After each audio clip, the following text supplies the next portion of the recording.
I do agree that there was a delay, and I do agree that, that it should have been done sooner, but I do want to point out that it was delayed because we were trying to get, or they were getting other bids between oak trees. And the best time to really clean out the oak tree is doing cuts on it, which removes the moss at the same time. What I can tell you is going forward, I see that it's a very important thing for this board. So I will commit that whatever we can get within reach as far as the moss goes going forward, we will try to clean out on a regular basis. But again, I want to mention that's typically something that is not included. And the reason again is because you either need a ladder to really successful at removing all the moss, and normally it's above the height to be raised up to 12. And if we decide to continue the relationship and select you as our landscaping company, how can we be assured that you all will work in a more proactive approach? For example, I have a dog and I walk him around here daily. And for 6 months, there were like 2 dead trees back here on the sidewalk near that bench that there was no, hey, we've got 2 little dead trees that are about this big around that didn't get any attention until Sunscape said, hey, we need these trees cut down. We also have a number of these small trees on Boulevard that were just shrouded in this hanging moss that have been dead for 6 months as well. And again, it just seems like there's been some blinders to some of these very obvious issues that, for whatever reason, haven't been brought to our attention or attended to again until we have a landscaping consultant come in and go, oh, this needs to be handled. So how can we be assured that things are going to be more proactive if we continue the relationship? It's a great question. I mean, every company has its faults. I know that I've been here for 3 months and I've worked hands-on with the account managers to get them to be more proactive. That's my #1 focus, being branch manager and being with Yellowstone now. We do have a superintendent, Jaime, who's been more active on the property as well. Again, I don't want to make any assumptions because sometimes obviously you have trees which go dormant and they may or may not have been dormant, but I'm going to take your advice and recommendation that you believe they were dead, which we should have pointed them out to you. So I think for us, proactiveness comes down to training, which is what we've been doing since I started. So account manager training, superintendent training, and then crew leader training. We do have a nice setup, I would say, that's more beneficial than others by having that additional eyes on the property, which is a superintendent. Yes. I'm going to be very upfront. You guys have been here on property, you have tenure, you have seen us through from the time that everything was installed here and everything was brand new, and taken us from that point to where we are now. We have, for 3 years now, this board has had control over the developer. The developer had completely different goals in mind than what the homeowners do, right? They just want to sell lots, and we have to continue to maintain to a certain standard to maintain our home values, which are predicated upon the aesthetics, largely the aesthetics of the community, our schedules, consideration of the guests that are on property. I'm one to give everyone an opportunity to transition, and I've worked very well with young in the past, and they're communicating, but I haven't really seen the results. And I feel as though you guys have had, like, I live in this community. I drive through here every day. Everything is horrible. And we have consistently received the same feedback. Oh, it's the irrigation. Oh, it's our county. Oh, it's this. Oh, it's that. And it never gets resolved. I feel like we're in a no situation. And couple that with the fact that we've been here all this time, and you're the highest bid in the world. And I just feel as though every little thing that has come up, we've been nickel and dime. My personal experience was when we decided to put the pots out here, and I thought the bid was outrageous to plant each individual pot, but we got rid of the irrigation aspect of it, which I laid out as cheapest aspects of it. But it literally half the price, and it was still expensive, but we went for it. And my experience with those guys that are on your staff that came to help was that they were of no help. I ended up, my son and I ended up because I got no help. They didn't show up when they were supposed to show up, then they showed up when they weren't supposed to show up. And things like the wrong plans and the wrong pots, and I had to redo everything. And basically we paid bill, but I did all the work. And I don't mind sticking my fingers in the dirt, but I felt like this was indicative of everything. And your discussion about, well, we used outside vendors for over 8 to 10 feet, really, the limit is 12 feet. But I saw moss hanging down from these trees on the ground, on the Coontie palms, killing the Coontie palms on the ground. When your guys are going around and doing the work, just the basic maintenance work, they should have just been scraping that moss right off. Nope. Just ignore it. Ignored it. At the very least, you guys could have come to us and said, hey, it's not a scope of work for this, but we got to take care of this right now, or it's going to cost you. A lot of the small little annual plants, those little purple ones that fall off the mini fedora, also the purple one. Yeah. When I suggested going to the blueberries, when I suggested going to those, because I saw them thriving in other parts of the community in the HOA, RD or Horton used them back in the back section of Oklahoma. I got so much pushback from you guys about how, oh, these are going to do terribly. They're not going to do well at all. Well, they did great. They're the happiest. Because they're the happiest of all. The ground cover, we kept replacing dying plants and plants that was not thriving with the same things that also were not going to thrive. It was almost as though you're making your money from replacing these plants that you knew were not going to thrive. This is, and it may not be true, but this is how it feels on this stuff. And it just felt like monetizing. And that was very painful. I would also say, from a design perspective, when we went out and looked at plants, we were looking at pots and everything else, and I asked for renderings, the renderings that I got from your designer, I was like, what is this? I went on ChatGPT, boom, I got the most beautiful renderings, and these pots look exactly like those renderings.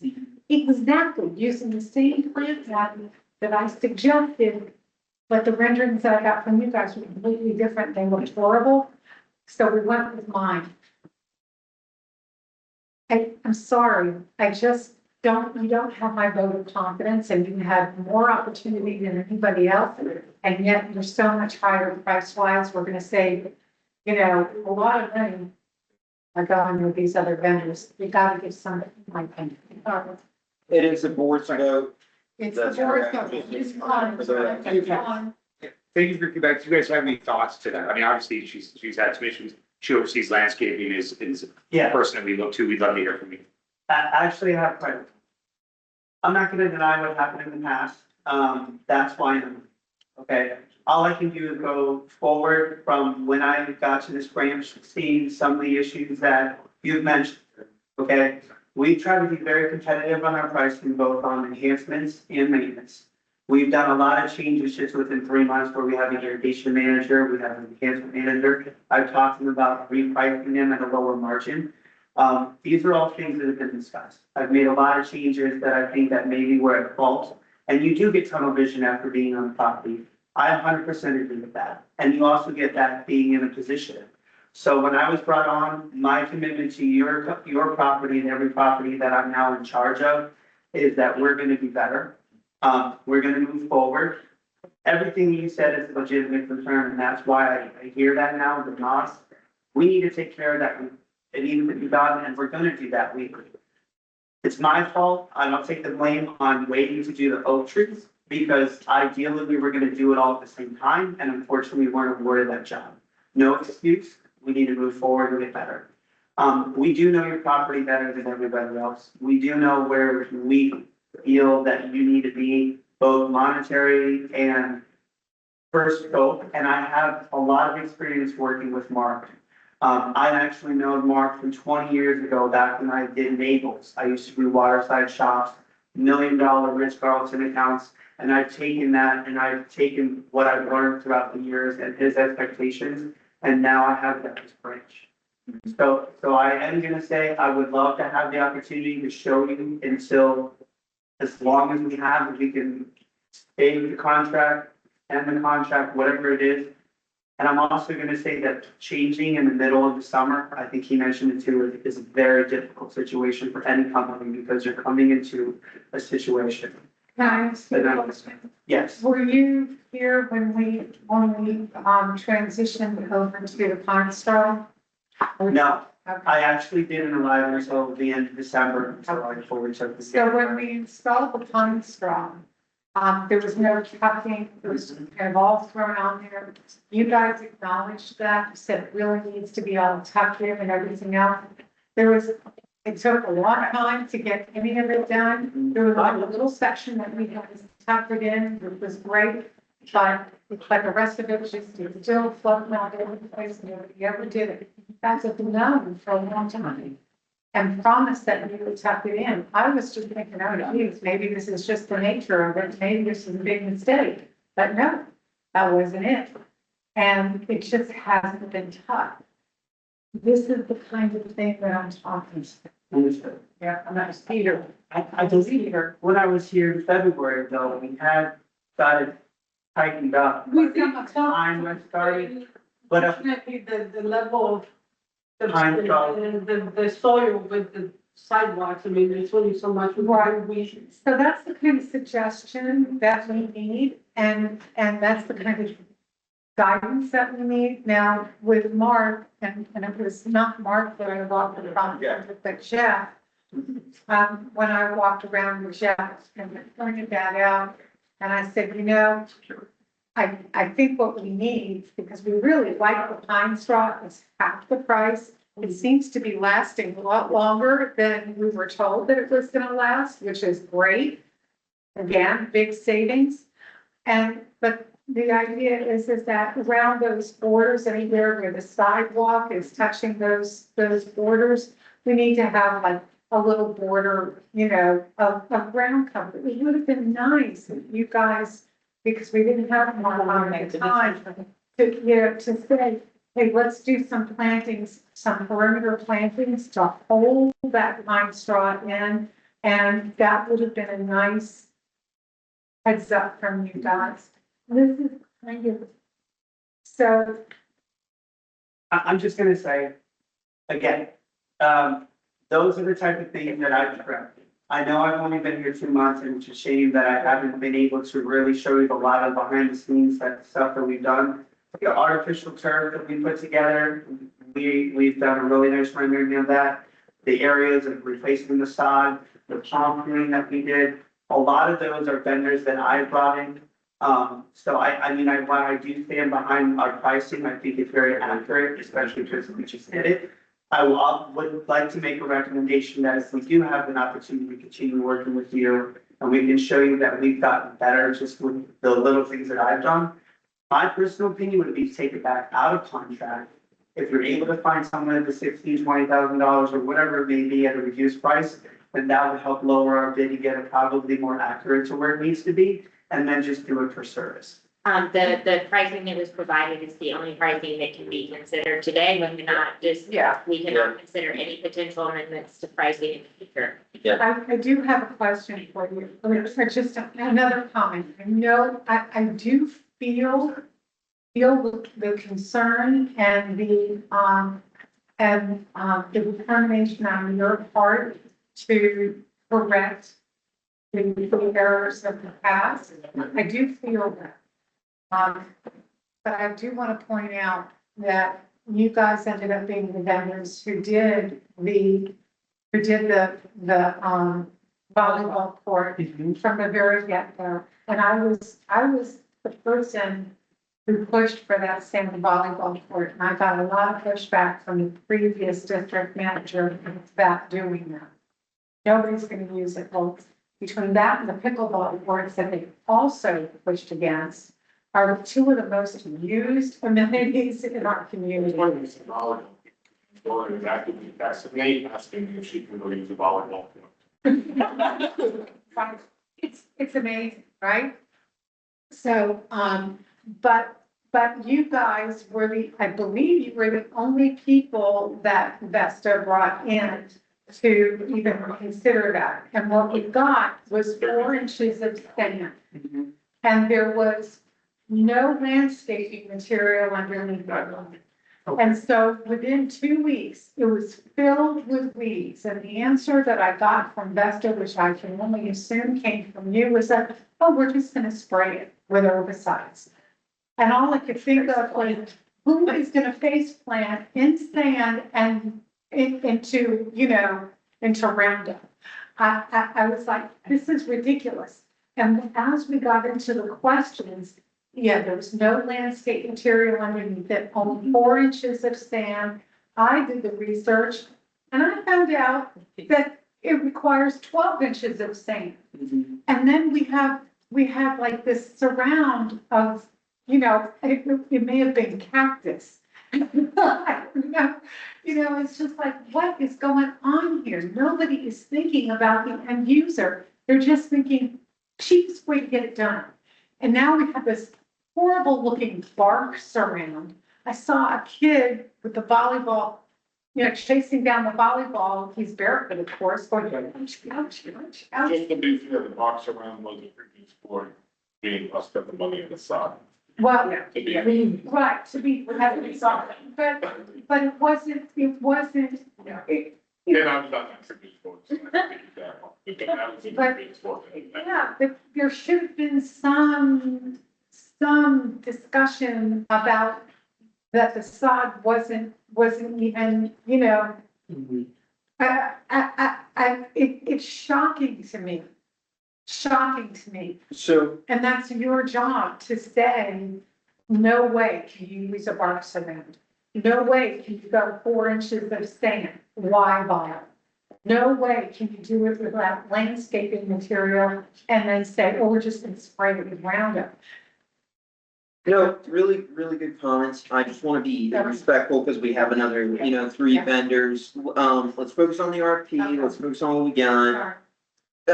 From staff, thank you so much for your hard work, your communication. It is noticed. Whatever the decision that the board makes, just know that the effort, we see it. At this time, I'm going to open up one more round of any potential closing questions for Yellowstone, and then we'll take a 5-minute break, kind of discuss amongst ourselves and make a decision. The break, we will not be discussing amongst ourselves. We will go to the bathroom. Then when we are back on the record, we can discuss on the record about the. I didn't mean recess. I mean we'll take a. Just wanted to make sure we were clear No, on yes, this. that would be recess. Yeah, let's finish the RFP, then we can take a formal recess. Okay, Closing questions for Yellowstone. yeah, I think I've covered everything. Everybody's good? I have one, Yes. Brian. Sure. Thank you. Remember, it's just a request. We can't ask you to leave. You don't have to. Okay. Brian, I have a question of Yellowstone, please. Oh, yeah. Please, Mark. Just a clarification on the man hours. It was 2 5-man crews for 2 days. Are they 8 or 10-hour days? Question 1. Question 2, as you mentioned, another crew. And what would the size of that crew and the duration of their time spent be? Great questions. So, we work 10-hour days, so it would be 50 hours a day, 2 5-man crews, one doing mowing, the other focused on detail. We find that that works much better at our properties because they're specifically trained to do the detail, the spraying of the weeds, and then on the perimeter, that is done more as needed, but it would be a 2 to 3-man crew on the third day, on the days that we're doing the perimeter hedge. Okay, that's a little bit hard to quantify, but It's basically an average of 120 to 130 hours a week, if it's including the perimeter, would be the best way to say it. So you're looking at so about 100, 120 hours a week. That is correct. Okay, and I might say that, Jeremy, I do know him from the past, but since we've got there, both he and the account manager and the production manager have been very respectful of Jeff and I, and have been working with us very good in that regard. The other issues I can't speak to, but they have been a willing and respectful partner up to this point. I appreciate Thank that, you. Mark, and I want to say the same thing. You have a lot of knowledge. I'm glad that you're here working with the board, and it's been great working with you. I think we have a lot of the same ideas of what we want to do in the future of what it looks like at a property like this. Yeah, Okay? Thank you. all right, we'll be right back. Thanks, y'all. Thank you.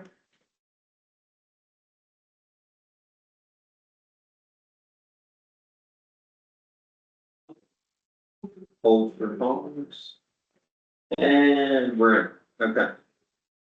Supervisors, just like the pool RFP we did last meeting, this has a similar grading criteria. Your personnel and equipment experience, understanding scope, financial capacity, price, and reasonableness of all numbers. Reasonableness of all numbers is something that can be used if you think somebody overbid or underbid on a price. That is where you can kind of make up for any of those discrepancies if in your personal opinion you think that it was too low or too high. If there's any questions specifically on that, your price score is actually a math formula that we prepared. We did the math, so that's just the score that they get for those, but the other ones are actually respected. I put it on the screen for you guys as you're doing your scorecards. Does the board need any additional, discussion before scoring, or No, it's pretty much out, then You still have to score them. you still have to score them? you can still use one. You can give them all, you can score them however you please. You can give them, 0, so then their only score would be the price. But it's up to you. You can still evaluate them off of their proposal. My only Brian, can comment I- about. Go ahead, Mark.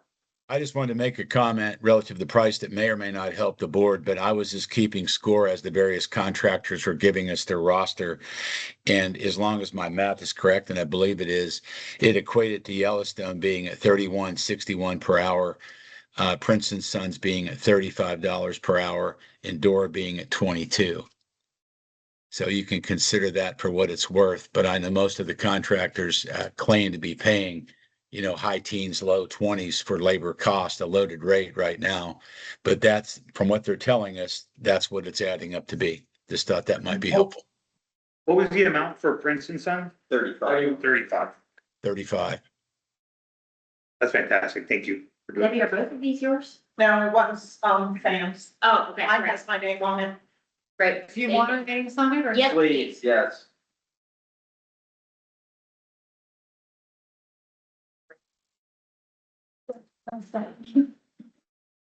Did we send this up?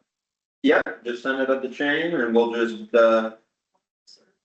we're gonna invite everybody back in to read the score. Okay. We're gonna take lunch, maybe bear with us for like 5. Let's do it. Let's get this wrapped Yeah, up. let's wrap up landscaping. I think it's a nice call, Let's get them over. All right, well, while Savannah's crunching those numbers, I'm gonna invite everybody back in. Adding mine up for you. Thank you. All right, we are exploring as we speak. I haven't even seen the score, so come on in. I think we can. Hey, Joe, are we having a Wi-Fi? Yeah, You gotta get it done? Okay. I can't get. I can't get a map to give me a.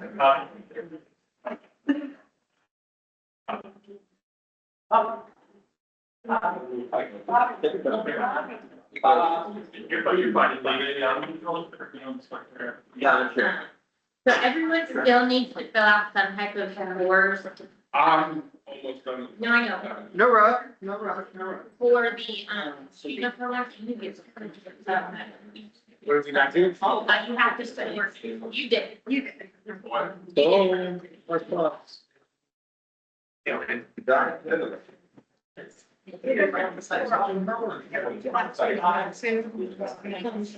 I mean, what do you want to give for reasonableness? Oh, good, I didn't know I had to make sure. Yeah, one other side. Like a sailor.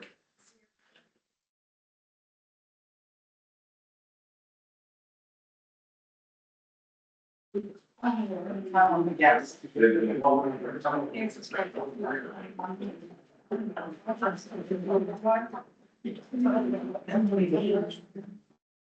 You need to put.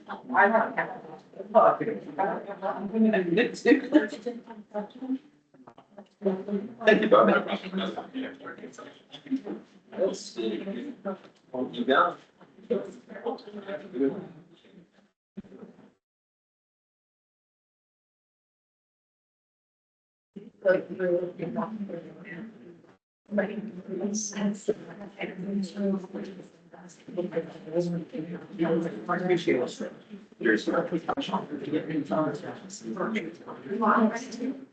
Does the camera look like your height?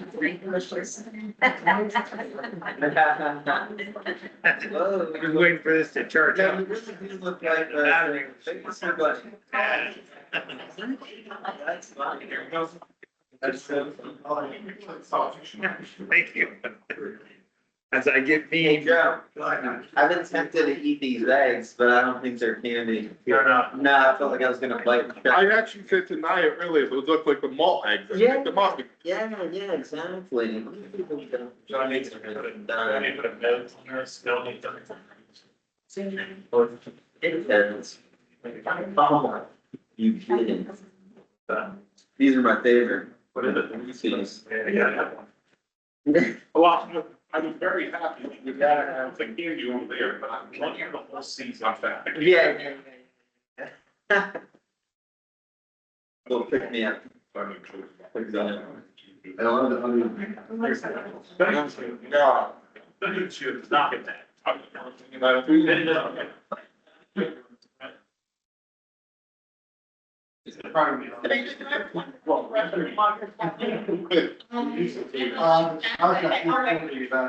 Sure. When you do the shop. You can go, cause he's checking the map, to make sure everything. I did that exercise. You read. I did all week. You got muscle weight now. I'm told the truth. I need 10 pounds. It's Well, you're probably hungry too, because you're. I wasn't even eating much. I was doing shakes to do like what we thought of me. And something else. So you know what? I do have to go back. It's been like. Gotta stay mobile. I'm all day long.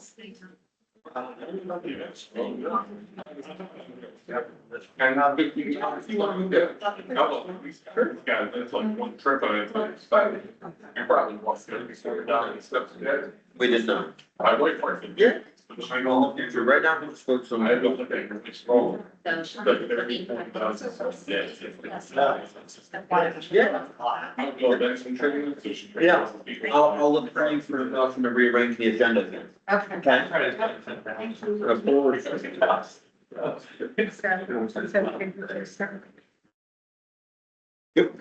Oh, like if they're leaving? Yeah.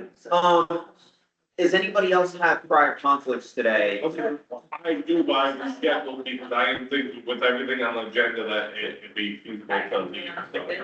So Thank I you. did that. Supervisor, 2 P.M. All right, so we're losing Supervisor Winter and Supervisor Nealon at 2. Supervisor Murphy. I'll hang out. Okay, we'll hang out. Supervisor Hines on the balance. We just are trying to make sure that we've got, so if we need to readjust. She's in the restroom. Supervisor Hines, You like snuck one? do you have, It's a diet. do you have any time limitations today? All right, wonderful. Then we will keep going. Thank you. Okay, am I good to go ahead Do and write the scoring? Yeah. Okay, so with a total of 478 points, Dora Landscaping was ranked 1 with a total of 442.36 points. Princeton Sons was ranked 2 with a total of 352.69 points. Yellowstone was ranked 3 and with a total of 77.85 points. Juniper was ranked 4. There we go. So we have 1 is Dora, 2 is Prince, 3 is Yellowstone, and there's Juniper. Can I make a motion that we move forward? There would be a motion to accept the rankings. I make a motion to accept rates. Level. I'll second it. Second? I have a second from Supervisor Hines. All in favor? Aye. Opposed? Okay, accept the rankings.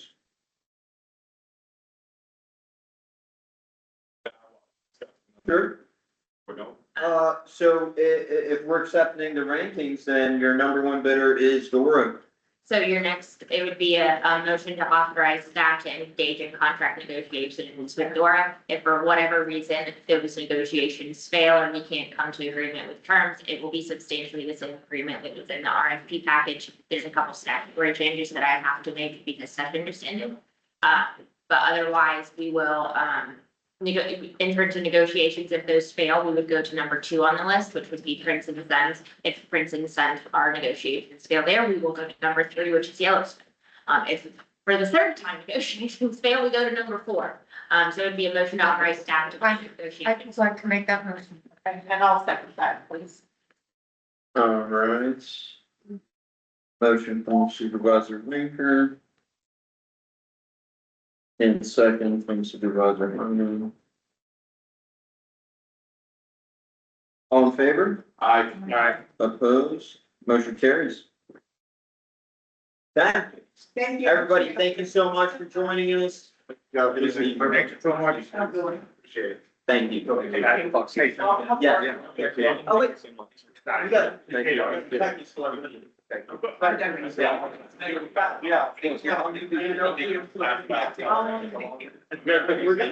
Great to be here. Yeah, thank you so much. You're kind of working, you guys.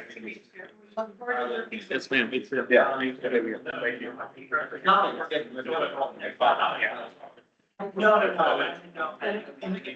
Gentlemen, see you soon. Be healthy.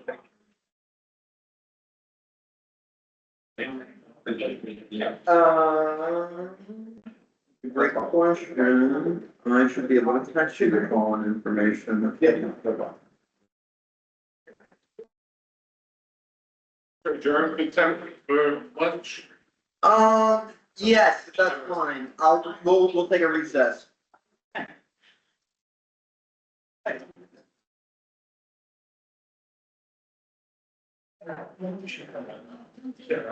Yeah, you need one, let me come off record.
Alright, coming back on the record at 1:55 PM.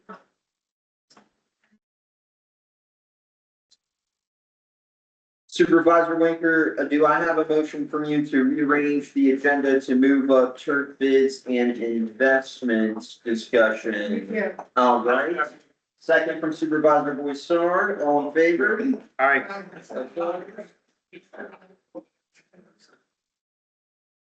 Oh, yeah, absolutely. Motion carries, and then, before we jump into that, can I have a motion from one of the board of supervisors to terminate Yellowstone, bearing the results of the landscape? I think the motion to terminate, It's like, terminate Yellowstone as accordance to vote the county. Motion Supervisor Murd, second by Supervisor Winker, all in favor? Motion carries. All right, behind tab. Let's see where we're at here, sorry. It's later on the agenda. We are looking at tabs 18 through 21 on your agendas. Go ahead and skim through that. You have 4 proposals for turf, 2 companies. And, P and F has 3 grades of turf. And Yellowstone has 1. There's also some samples here that, Joe, can you help us with the samples, who they're from? Yeah, this is for Vietnam. Oh. Yeah. Okay. Okay, so Yellowstone didn't drop off, no samples, okay. oh, these are all from the other vendor. These are P and F, so board, maybe if you wanna walk around and touch some of this, if you haven't already. We are looking at turfing the volleyball courts. Want to give it a whirl? Set a time limit on this one? Sure. Let's dedicate 10 minutes. 10 minutes of discussion? Yes. Okay, Five. 1:57, so 2:07. And if we have to go longer, we obviously can. We're just trying to come up with time efficiencies and those maybe. Yeah. We got it. So Time I'll make one Let's go. comment from my experience. And I do a lot of turf on a lot of astroturf on a lot of properties that I work with. And the longer, denser turf is gonna be, is gonna deal with the traffic far better than the shorter ones. So, I would definitely go, especially in areas like around the volleyball court with a longer one. So Is there one you recommend? the two that Bobby's got in his hand. So my question is, how do we keep this clean? Because I feel like there's gonna be food product that gets I down almost feel like in it's more of a thicker and technology, other like stuff pull together that better. you can clean out. Cleaning companies. Yeah. Come and clean your. It's a lot easier than maintaining. Yeah, I understand that, but how do we, like, now we're talking about maybe a turf cleaning company that's gonna have to come in at regular They don't have intervals. to come in very often. So first of all, sand perks down, everything perks down into the earth. So the only thing that you would have is topically, and topically, it's just picked up. Can we flow this off with like a leaf blower? Like the same stuff, just blow it? Yes. All, I don't know anything about turf. if you go to California, any of these other places where they virtually. Anything in the back that tells me what they are? No. They all. Oh, there it is. Clean. PS perfect, and 70. They can use leaf blowers. They literally have like these vacuum cleaners. They have other prices. They're so easy. Well, these are the only 2 we're looking at, so Envelop. Is it? Okay. these are the 2 that Yeah. are recommended. All right. So you have in your hands, Houses have this astroturf surrounding the pools. Kind of like how this one's really together. Goes to This have- is more. I think it's not. Because it's. Well, I guess not. PF 70 is your, most expensive option. The MP 6. Of course, I picked the most expensive. You. M60 is the middle of the line, and I think I like the it's, feel. People would use it. Mhm. People would. I think it's feels pet like- friendly.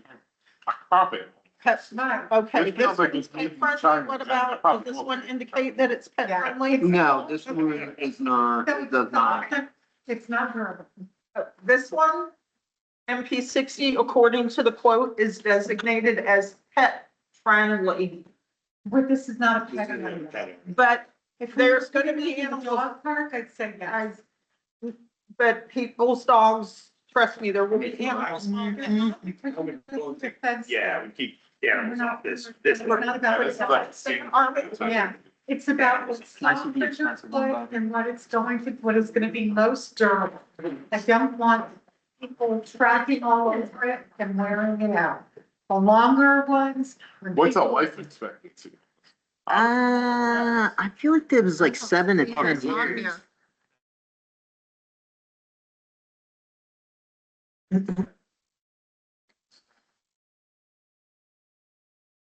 Side maintenance here, so. Okay, yeah, I'm just concerned about, food product getting in there. Surface coming in. It's not gonna, like if it's soil, the food will break down. Yeah, with a vacuum.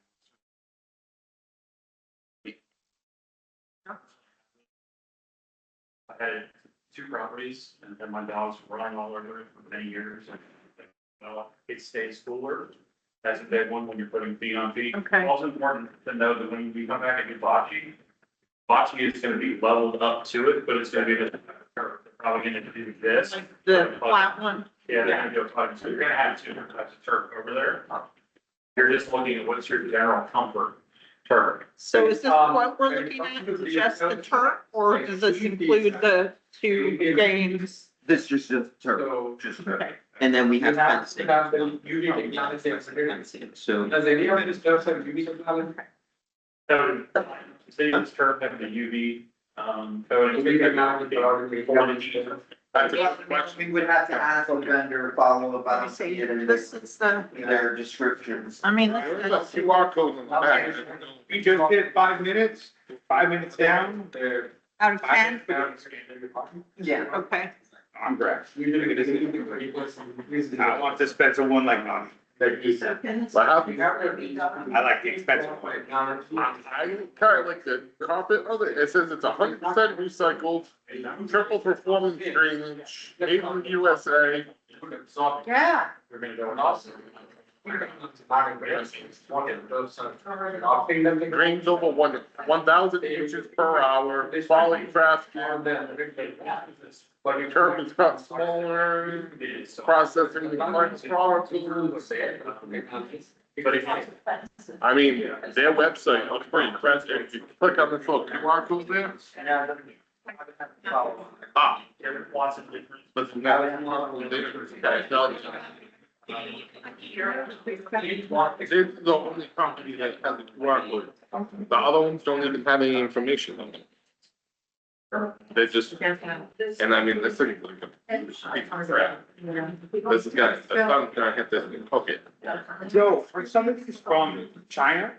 Are these some of the China ones or? The expensive one is made in the USA. Yeah, so just for clarity, is this the Rosetta Salt Alpine proposal? Yeah. Just because I'm not as, Okay. This is, I'm on the website. This is Oh, nice. 100% made in the USA, recycled products. Oh, does it say, heat resistance? Yeah, let's Just see. for clarity of the rest, if we can keep one conversation. Surface processing Be to really finer, helpful. heated to melting point. An extrude surface similar, vision sacrifice of, no. Talks about drainage. Okay, I like that. Design to drain faster, I like that, okay, that helps. That's it, that's all. That's it. Oh, what's that? That's We just a have, look back. pricing, we have pricing on this, the one that Bobby's holding, the one that's sticking. Yes, it's $81,506.25. We have that. in the budget? That's about right. Yes, you would have to sacrifice plants for the. I like the felt backing, so. Yeah, you wanna do it? Yeah. Okay. It's the core surface. So we have it in the budget, we're gonna have to steal it in a couple lines, but, we, with this comes, we can cover it. Way more than. Huh? Not yet, we're still trying to get them on the blue, but we're getting there. We're getting, But, I'm saying later down the road, Yeah. and that becomes an issue, we can be okay. yes, just like.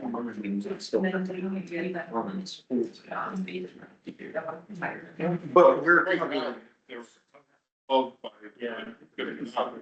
Threshold. So that's what we have to talk about in the FRB section. I spoke to Sandra. Here's where we go. Is there, what if, we not do this area over here? I think that they were talking about. Correct, that we, I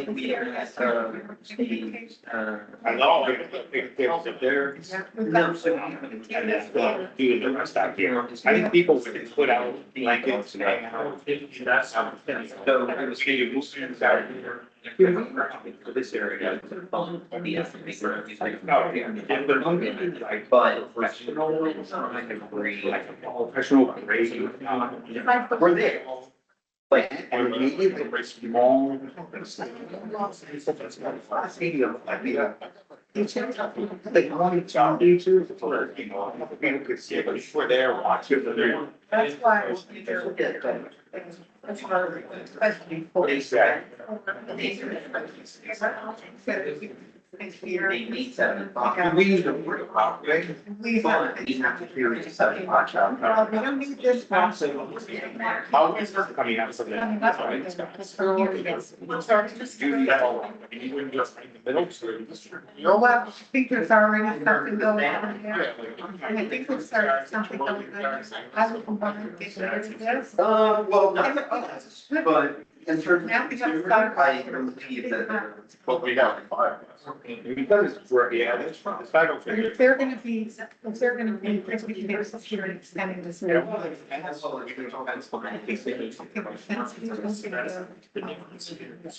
gonna call it stickers rather than. As far as sales tax and I don't like it. taxing, can we pay that or? What do you need for? Like, when you go and sit in a restaurant, you pay sales tax and all that, that's how I can buy like tax. Probably make 10 minutes. 5 then. All right. Let's do it. Good. Make some votes. No, I'm just asking. They charge tax, shouldn't, right?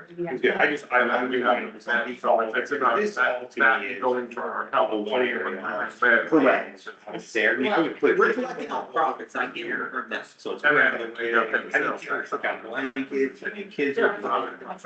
Okay. Yeah. We got rid of this part of the here. I would ask you. Debbie, you ready to vote on this? We're voting on Let's her? go, okay, so Is this a beautiful PS70 that we're voting on? PS 70, yeah. My only thoughts, I'd love to have it cover the whole area versus just the area shown. There'll be the rest of the area here. Are you talking about like outside? Right here, Like this inside, we put the sidewalk, because this isn't. Up to the sidewalk. Right. I would use this entire area so it's all consistent. Up to the sidewalk. I You like that? do it like this.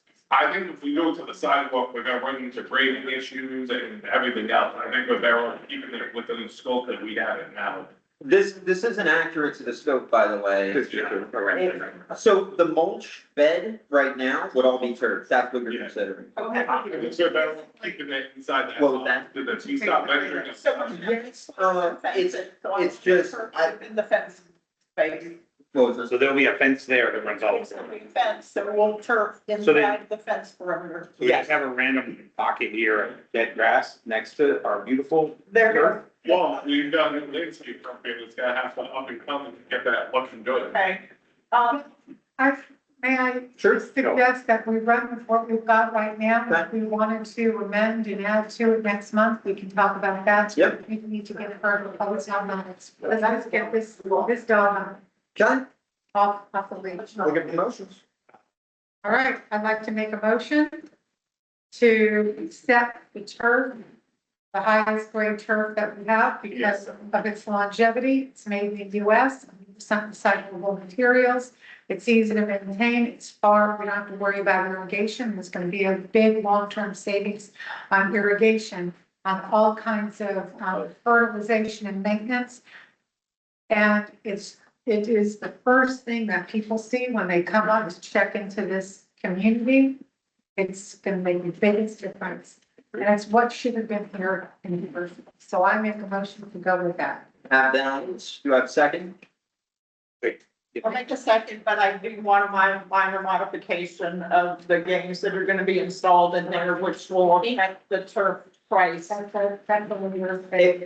No, it will, it should decrease the price of Uh-huh. play, so yes, Yes. and we're gonna be working with Joe on the games. Uh-huh. But yes, I took your motion, we'll work on that. Yeah, thank you. I'm gonna take a vote, all in favor? You have some comments, please? Yeah, so I'm all for the turf, but the only thing is that, as I mentioned to you, because Orlando heat, where we have like the product heat and all, we just need to make sure that turf which is installed is not going to add additional heat. Yeah. And people go and sit on it. So there's a two technologies that we usually, many people usually recommend for artificial turfs. One is the heat block technology or cool surfacing technology. They both are interchangeable. And also UV technology. They both are embedded in it, so it brings the safety also. Which is important. I don't get to tell, I'm in the park a lot. When it's in an area that's not covered, sometimes that little grass can get pretty hot when the little one's feet as they're running around. So I do think what Sam is talking about is a legitimate issue when it gets to the hot days. People want to be barefoot on something.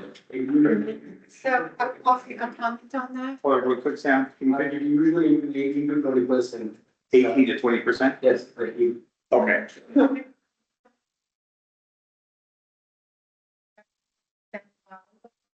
It gets way.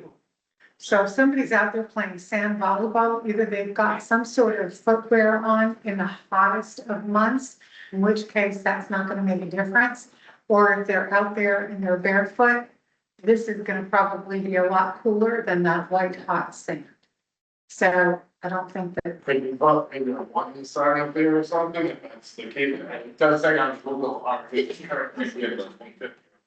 So exactly. maybe just put, it's required in this area or something, Yeah, that's fair. Yeah. That's fair. Shoes required. absolutely, Yeah. absolutely. Footwear required. Makes sense. Yeah, closed toe, okay. because everything is games anyway, so I mean, technically, if you're playing bocce ball, everything's alright, We can establish that most of your courts and stuff that are here, they do have a shoes required. You know, if you go on pickleball court and our amenity rules, it says shoes are required for this. Once those new games are installed, we'll revise your amenity rules to encompass the new area, and we can have those types of rules in. Makes sense. Okay. Points, guys. And I have those comments, I'll follow up with the vendor to see if this includes heat technology, the heat technology. Heat block technology. Heat block technology, heat block. And quite possibly, if we incorporate another game in here before they install, then maybe the heat blocking technology can be offset by the fewer square footage of the turf. Yeah, I will make those. So I had a motion from Supervisor Winker and a second from Supervisor Hines approving the PNF bid for $81,000, $81,506.25. Before we go, can we double check that exact type with overseas in China? If there's a massive price difference in, now that we know exactly which one we want or that one, is that something we can do? The slow boat's gonna be even slower right now. well, it comes from China, but Yeah. it's to be in American back product. I'm just saying that If it was $40,000 less, would that make a difference to you? Yeah. Yeah. Right? So can we look at least asking price point difference, what it would take for shipping to get the exact same one that they have? I can take some photos, I can come up with that, but I think just to explore that option, not to stop or slow anything down, but to look at, is there a quick difference there? Brian, how would we, coordinate installation if we're buying a product from China that we're not getting directly from the vendor? Are they gonna come and install it for us? You would I mean, I'm sure if, it's a manufacturer, they probably have partners in the area, you know, and then we're just paying for labor at that point. But that would pay for labor too. Something if they- We could ask them if we have it. We can ask you the existing people. Yeah, And technically, this 81,000 and some change serves as a not to exceed amount, so if you find That's right. a better deal, that's fantastic. It's worth looking at. But I do have it in my notes, if anybody has any vendors that you would recommend, please send them to our office, because we're gonna have to do some research on material to see a vendor in China that would. That's right, if it could work. Yeah. That's right. Okay. I'm gonna take a vote at this time approving the, artificial turf on a not to exceed of $81,506.25. Yep. All in favor? Aye. Opposed? Motion carries, okay. All right, wonderful. Supervisor Wicker, we will see you soon. Fine. Thank you so much. And, the next item real quick is the investment. So board, next to you, you have a printout of some investment accounts.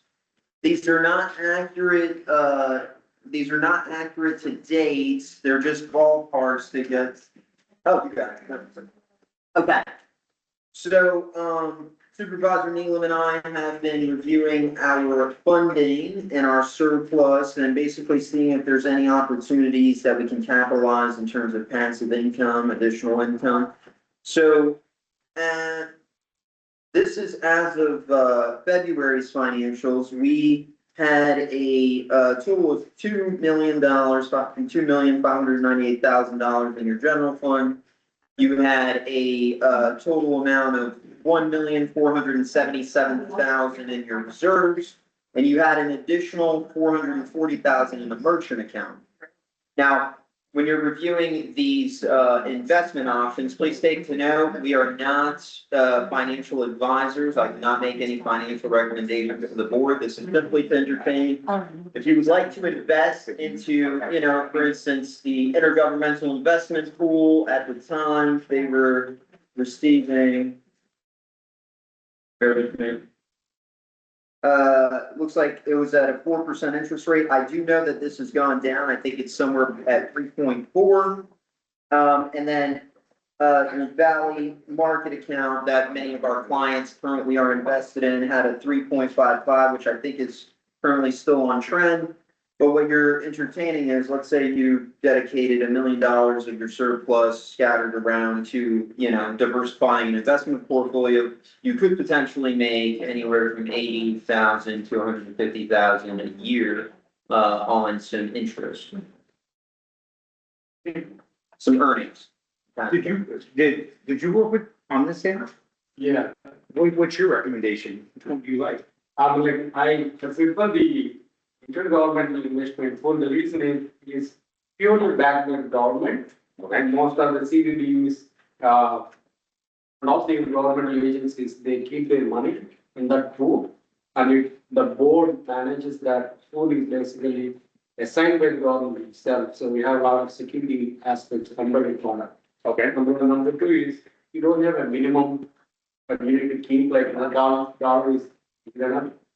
And they don't really charge you any additional maintenance fees or anything like that. And that investment pool is purely for the governmental agencies, only, like us, like CDDs. And also it gives you the best interest yield compared with any other regular bank with no additional fees or minimum balance required. Yeah, so the FL class one is the one you like. And it says it's not a bank, but an authorized investment with that, FDIC, are we out of those? Like if Yeah, something- all the banks, for example, even find our, Florida, in the correctional facility, like in the chain, department, they all keep the money there because it is maintained, managed by the most of the government assigned people. Okay, guys, so if we did this, and the suggestion is moving the money that we have in reserves into an account that generates interest for the result. Right? It's Portion. Of course, yes. Every penny, Yeah, that's right. nice piece of it. And then if we did that, are the rates on the back? So, yeah, they go like this. It's an Excel document, so it would line up. 4%. That was as of, this date is not accurate. So today it is not 4%. I believe it's sitting somewhere around 3.4%. So it changes. It does fluctuate. That's something important to consider. It does fluctuate. with any investment account, there are risks, there are some more, conservative options such as CDs and stuff like that. That's also something that the board could entertain. We also have financial advisors that could come and make some formal presentations and look at your accounts, make suggestions.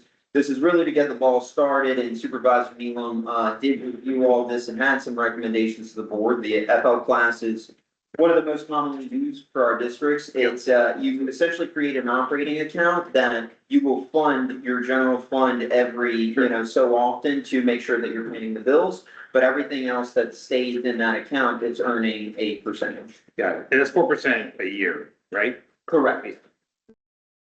And just to confirm, these do comply with chapter 218, with the investment guidelines. Yes, yes. And what's the amount that we have in reserve right now? You said. $1,477,000. Got it. And then what's your recommendation on what we should keep in reserves? So I will say that between your general fund, your reserve and your merchant account, you have three. You have what, a total of roughly almost 4 million. I would say that if the board wanted to shoot for a range between 500 to $1 million, somewhere in that range. Okay. Probably to start off, if you wanted to dip your toes, maybe start on the lower conservative end, let's see what it looks like. And then, you could always invest more, of course. But yeah, I'd say that's a great starting point because right now you have a lot of cash that is just sitting in an account, not really doing. Not doing anything, which could be generating, what's that amount? 1.44. So yeah, do 3.5% of $1 million and then. So assuming that you needed to 51,000. pull that It's money, correct. how quickly Yeah. can we liquidate the money from this account back into our reserve fund? Correct. It's like, Yeah. It's as easy as you just said it. Yeah, it's literally like, transferred. it's a process or a penalty. Not the EFL class, no penalties, it basically, again, just serves as an operating account, you pay the bills from this one, and then you funnel it back in. Okay, so we can just It's liquid. pretty much transfer as needed. Okay, If you go to the CD or any other account, yeah. we have the, first of all, fees attached to it, your main law. Second of all, when you withdraw before, you have the early withdrawal penalties and all. So in this, you don't have any of those. Okay. And also, you don't need to maintain a big balances also. And all is good enough. Okay, that's good. Sam, let me ask you this question real quick. So a lot of the homeowners are like, we want our rentals to be filled more. And we want more people to be coming in and paying the investors of Solterra, buy properties here more. We also have money that we want to keep in reserves and there's potential to generate income from there. What do you think is a good balance of us maintaining those reserves, obviously putting it in a good account where we can make some money out of it, but then also using the reserves to fund development of the resort that would bring in more people and more rentals? The reserve has to be, that is mandated for us by the government. So we have to keep the reserve always. Yeah. On top of that, reserves, we can keep it in the investment account, we just to get a little bit more money. But the others, even the current account itself, they made it in two accounts. One is like, one, we have the additional funds left year by year, we have about like 350 or 800. Somewhere. The 440,000. Right? Yep. So that if you want, you can put on 40, you can use it for more these projects. I mean, the suggestion right here is, do we want $50,000, $51,000 more, or do we want zero? Which is what we're doing right now. Yeah. We have no interest now in like. So when we did the reserve study, I believe last February of 25, that reserve study lays out when things need to be done. So your road resurfacing, so that is supposed to help with our reserves of when should we be budgeting for things to help us gross that account. So the reserve is just to improve and add new things that we get. It's also here to take care of what we've got. Such as our pool resurfacing, some of the. Last question for Sam, how much do you recommend of the reserves we put into the F class? That's what I'm saying, that the beauty, the way we have the money here, we have the reserve account, X amount of dollars. On top of the additional money, we already have 440K sitting there for us to use for any of the other projects that we like to Yeah, invest on, like. yeah, but we have a bank account where the money's in now. And then we would open an FL class, right? We would transfer money between them. Right. What do you recommend of our amount we put in the FL class? It's okay, chance, we can put the entire money because. Okay, because you can move it back and Yeah, forth.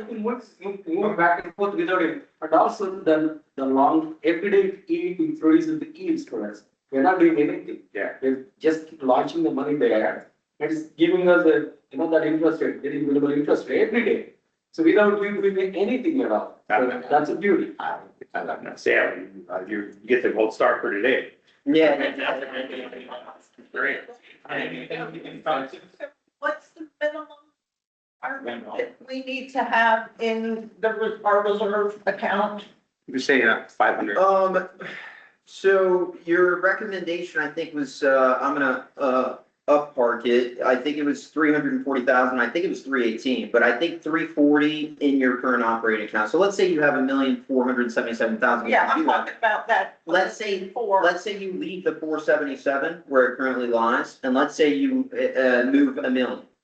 Now you're going to make potentially 3.5 to 4%, whatever, wherever the market is, interest annually. So you figure what is 3.5% annually, it was 51,000, then you divide that by month. You should start to see monthly on your investment statements of what you're making. yeah, sure. So, okay. So we have our reserve account, which is our pool money and our other money. It's $3,000. Not to change tracks, but when do we need to have another reserve study done? I defer to different management on that. Okay. So, I mean, your reserve study is, it literally, they come in here and they weigh out all of your assets, and there's a life on that. Yeah. Realistically, you could do one in another 5 to 10 years if inflation has just drastically Okay, so increased, it's but not something that we need to do. We can still work for. yeah, you don't have to do it very often. $1 million. Here'd be is there any way to the account details perspective? I haven't looked at the FL class yet at all, or read over anything. I've already. I sent you the detailed email. What did you say? Yeah. An email? Yeah. I have the You have it. detailed Oh, email, okay. yes. And now that it's been discussed in a public forum and in a meeting, Brian can share that email. Okay, good. Yeah, I dissected everything, like my dissected in such a way that it's pretty. Supervisor Nichols has some great comments. I could actually pull it up on the TV. Why now? Stop. What else are you holding back on? He is the money man. All right, let's look at investments. So. Here it is. Okay. So the proposal is the FL class, safe liquid investment option designed for Florida local governments, authorized under Florida statutes 218, sponsored by the interlocal agreement, managed by the following: minimum balance $1, funds offered here. FL class investments in high quality short-term securities compliant with Florida law, prioritizing safety, liquidity, and yield. Well, can we just get this? I think everyone seems excited about this. I would love to either tentatively do it or say, can we get this information, get to the board members? Sure. Can we vote on it next month? Or, I guess we could open one and not put any money in it yet. Make money. Yeah. Every day we can make money. So I think what I just want to make sure is I don't know anything about this. Sure. When I move money into different accounts, I definitely want to look at, is there something that's going to go poof at some time or not exist? If we have an account that goes to zero for any reason and run, then it's possible and it has happened in the past. It is possible and it can happen. That's right. So, Correct. that would put a damper on all of our expansion plans or landscaping or everything else. If the, worst case scenario is going to happen. So I'm not saying not move forward. I'd love to see the details or look into it. If we can forward it to us and go from there, that's it. Just a second set of eyes that the board members could look through or poke through. I mean, am I the only one? What's the issue? No, you should thoroughly. I haven't looked at it. says that it is an acceptable form of investment, then we should probably do it. I'm gonna bring some councils I okay mean, with it, and with same backing, and same knowledge on this, like on the same security, I mean, kind of trust why same if security. you want to back it down. I'll second that, but I'm just comfortable. How about this? Can we open an account? Get things moving. I'll do my due diligence. If I have any issues, I'll reach out and let you guys know what I find. I'm willing to throw it back. Yeah, there is no restrictions there in that. That's great. If it was, you don't like it, you can always get back, spare it supposed to. Yeah, it sounds like a great option. Yeah, so can we approve it based on, council's? We have, Meredith and I have a few districts that are invested. Okay, so there we You go. guys have been holding out. We're getting there, all right. No, so the beauty is they have it recommended us. They have the money, we didn't recommend us. Okay. A lot of our clients also use FL class, it's very conservative, but to your point, I do need to specify, like any investment account, you do have a risk, That's right. right? If you'd like, you can direct staff to start opening the account, start getting the signatures and put X amount of dollars to start the process, and then we can move more funds as we go. Can we plan to move forward and just give me 15 days to do a little looking around my end, and if that's good to go, then you guys can. That we did not move additional monies in without approval of the board. That would never happen, correct? The board would have, we would never just move finances and. So even if we opened it today, we can't move money till next month, Well, so or we if- could move money. I will need clarity from a motion of what you want to invest, revenue wise and, into which account. I will need that in a motion. But the process itself takes about 3 weeks. Okay. Motions are open, the account with FL class, there is staff to open my account at 0 funds at the moment. Don't tell $1. $1. Until the next board meeting where we can come up with the amount that would be like to deposit. So is that work? Is that good? Okay, Okay. since it's gonna take a couple of weeks, so it'll be newly opened when we reconvene and then we can make a joint decision With, about. with $1 million, that's $3,000 a month, $3 or $4,000 a month in cash. It's just pumping it. So, yeah, I wouldn't want to hold it up for an extra month if that's more money coming in. All right, So so individually, you only, as I suggested, 15 days. Yeah. We, individually, each one can study and then send an email to Brad and retrieve whatever your recommendation is of researching.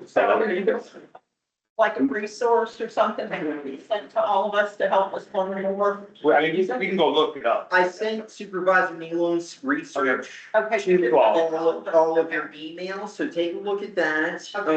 In the meantime, I have a motion from Supervisor Broussard directing staff to open an FL class account to transfer $1 to begin the investment portfolio. And I had a second from Supervisor Hein. Thank you.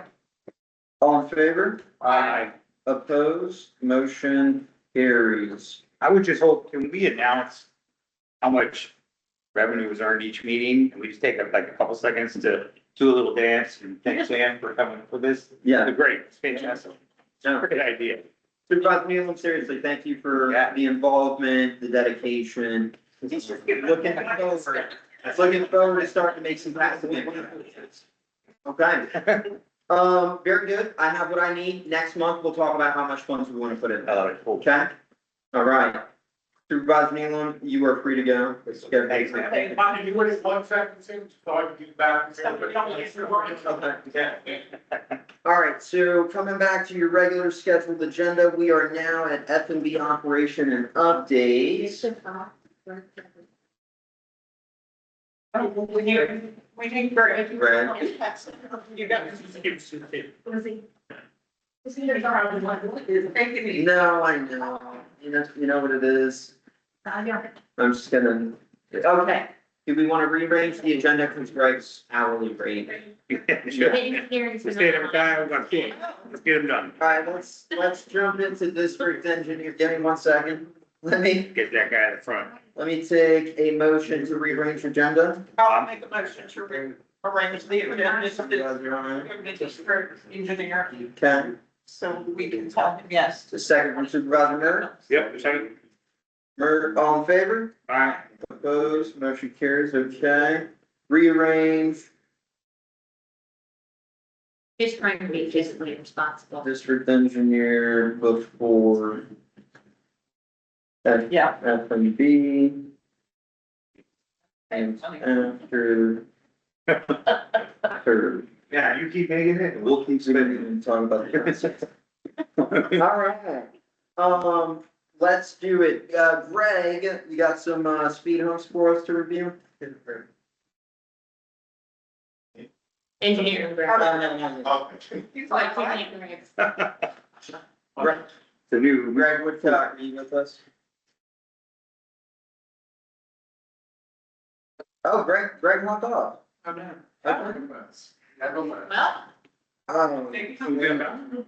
I will be able to review the proposals. Okay, bear with me while I get my work together here. This is good. This is fantastic. Okay. All right, well, let's get back to the F and B operations. Greg, I'm gonna go ahead and turn it over to you. Tab 8, everybody, tab 8. Have eight or 10? Wait, or I can be F and B should. Yeah, okay. jumping around. Oh, Yep, 8 for F and B.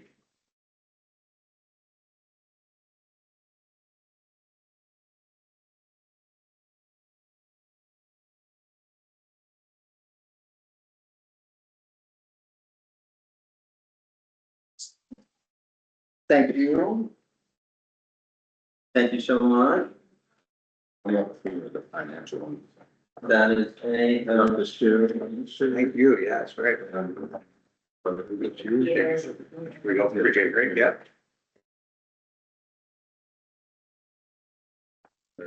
Thank you.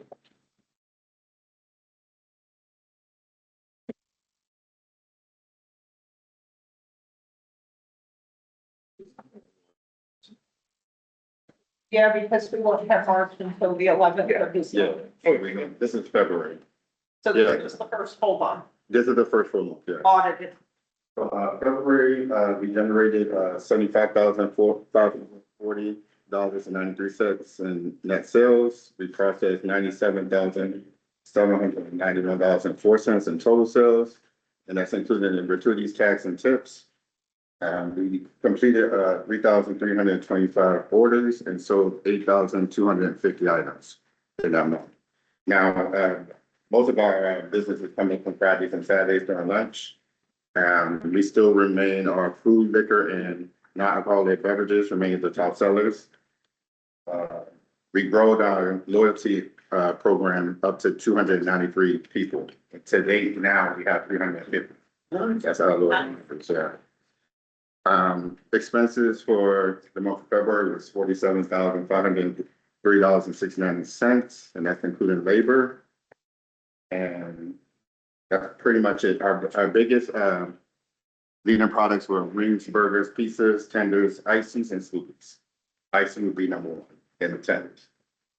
So that's, the main things. And then, just to give a brief, March, which are quarterly, we did, a net sales 219,845.44 in net sales. And we, total processing sales, we did $284,194.94. We completed 9,782 orders, and we did 23,665 items. And we served 9,778 guests. Yeah, that's what I'm talking about. $200,000. Let's go. So, with that, it was mainly, food, liquor, beverages, icings was the main thing. We did a lot of, dining rooms Good job. and quick service models. That was completely our, majority of our sales. And we continue to go right now. Our online ordering is improving. Put those QR codes out on the cabanas, so now the cabanas are ordering from the QR codes and they getting delivered to them. We had like a little hitch up on that, and it was just because it was a different QR code. Okay. That way, yeah. Yeah, I actually ordered some more new ones, so they were promoting mobile dining on one side and then delivery on the other side. Yeah. And can we get the little stickers to put on the amenity cards that has the thing right on the back of it? Or no? We can, well, in terms of the amenity parts that we're talking about, yeah, we can do it. Okay. Yeah, whatever you need, yeah. If they got an amenity card and the QR code's on the back, I mean, that's a win-win. Yeah. Do you know what your labor cost for the month was? Fair about for the month, it was, February, it was 13,700, or roughly around that time. But that's just your hourly, because you're not paying for the gratuities and things like that, so yeah. Does that include the selling? Yes. Okay. So, Cause I have a 9-employee team, Yeah, 13. that was like 28,540 roughly, around, yeah. times 85% is 24,259 dollars. Their marge, or just debunked everything. 200,000. For all the races. That's fantastic, Greg, seriously. And it's not even summertime yet. Yeah, that's what it He's like, yeah. Yeah, that's fantastic. What else I got to say? I think, oh yeah. With souvenir cups, I did get an order of souvenir cups. I got the neons as of right now, and the pilsners. The character cups are on coming on 8th. We got 2 separate shipments. It was like a big order. The transport company, they had to deliver it from 2 different places. I like the same concept we got last week. So we have sharks and we have gators. Nice. So we have the gators for the, I like that. we have the gators for the adults, so they could get those. We have the sharks. You have the game with it now? Not yet. That's one of the eggs. That's what I'm gonna say. So we have that. I like alligator stuff. If you went to Gatorland Day, Right? what's right? What did we do like night? Australia, of course. I don't even know what the Gators. Or something with the Gators. Yes. Why didn't you do it to I know. I asked. Are you a Gator fan as well, Mike? Nice. Did you guys all know? Greg, can I ask about online ordering? Yes. Is it increasing? Is what? Yeah, Is it so working? Is it not working? it is working now because we had some hiccups, especially with it, well, we fixed the kiosk, the internet got better, so that's working as well now. But it was just an issue with the cabanas because they were, ordering on the delivery QR codes. So they were like putting in. The delivery, trying to get it. Right, so like half our drivers were What out. about delivery? So when it says online ordering, Mhm. that's not delivery. Online ordering that's part of delivery. So it's So mobile. that's everything, kiosk and. Yeah, whatever else. Kiosk has its own separate carrier, category on there. Mhm. It should be, yeah. But yeah, but the online ordering is your mobile dining and what could be your takeout. Yeah, so I went through this entire report. I think what you guys will appreciate as you look through this, they're breaking down all the costs for every expense. So in the future, you are gonna have in detail on how you need to run this business. Well, they have the responsibility to run this business. We have contracted with Artemis to run. Okay. That's right. In terms of a business perspective, you know, I have a business mindset, this is giving you a lot of feedback. And I think that it's clear that Greg knows exactly what he's doing. I just want to be clear that we're not managing. No, we're not micromanaging. Greg, is there anything else that you would like to see in the future that we can start talking about? I mean, I take small steps. I think like, it is something new for everybody and things of that nature, but I mean, it is fast paced and it's like going very rapidly. Like, for example, the kiosk, right? We've got a small one on the window. Yeah. At McDonald's, they've got a big Even the floor ones and things of that nature. Yeah, too. If we had Does that. 2 Yeah. or 3 of them around that people could order from Right. anywhere. And that's a route that you could go and stuff like that. I mean, they would just up the post invoice, but at the end of the day, like if you're doing it in a bundle, then it's more cheaper because you get discounts and stuff like that. Yep. And then home delivery orders, are those going up or down, or those? They're going, yeah, so More people people are actually, doing it. doing it. We just gotta market it a little bit better with it, and that's like, I mean, they've been handing out, the QR codes and people are coming and stuff like that, so we got a lot of feedback and a lot of use from it as well. This is the time of it too. I mean, I feel like that would like jump off really in the fall time, when it's colder, Mhm. like people don't really wanna come out, just things of that nature. Like I took a delivery yesterday and it was me competing with Uber Eats. Nah. We all came at the same time. I'm like, wait, let's get ready.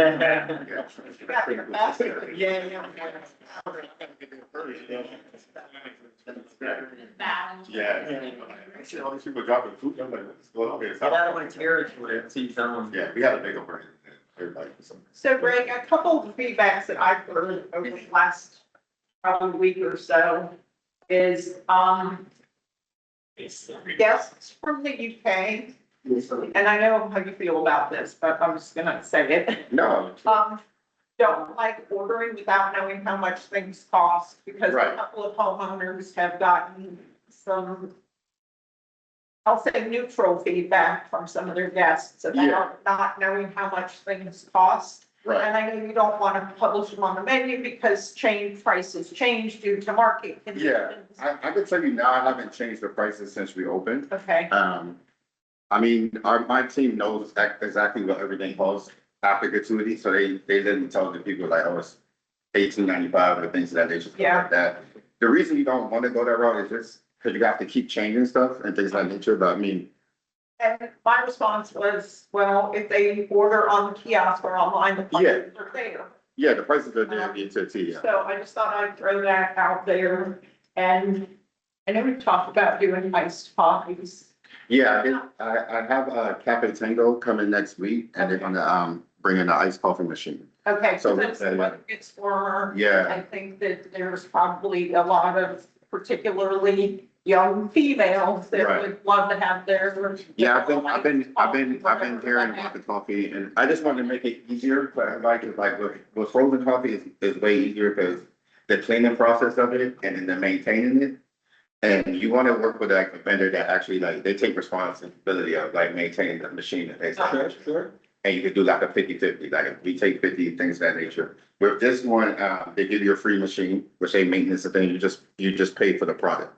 The So product we consists before, of, like, chinos. so you do caramel frappuccinos, you got a mocha chocolate, you got French vanilla, it's like different things. Fantastic. Yeah, Yeah. Kind of a segue into. Yeah, and the little, it's like a small machine that looks like a smaller version of the icy, and we just pour it and then add like whipped cream, topping, stuff like that. Okay, yeah, yeah. let me know so we can kind of push Yeah, that out there. once that arrives, I'll definitely let you know. Yeah. There was one comment I got, and I'll throw it out there, you guys can tell me what you guys are planning on this, but the comment was, I went to order something, and then after I put it in my card to have it, there was a gratuity included, there was a transaction fee, and then there was a delivery fee, and they were like, the price at the end of it was not double, but it was a lot higher, and they're like, man, this seemed high to me if I just wanted one thing. Was it put online or was it? It was online delivery to a house. Right, so how that's set up is that it's a 20% charge instead of an 18% charge on delivery, because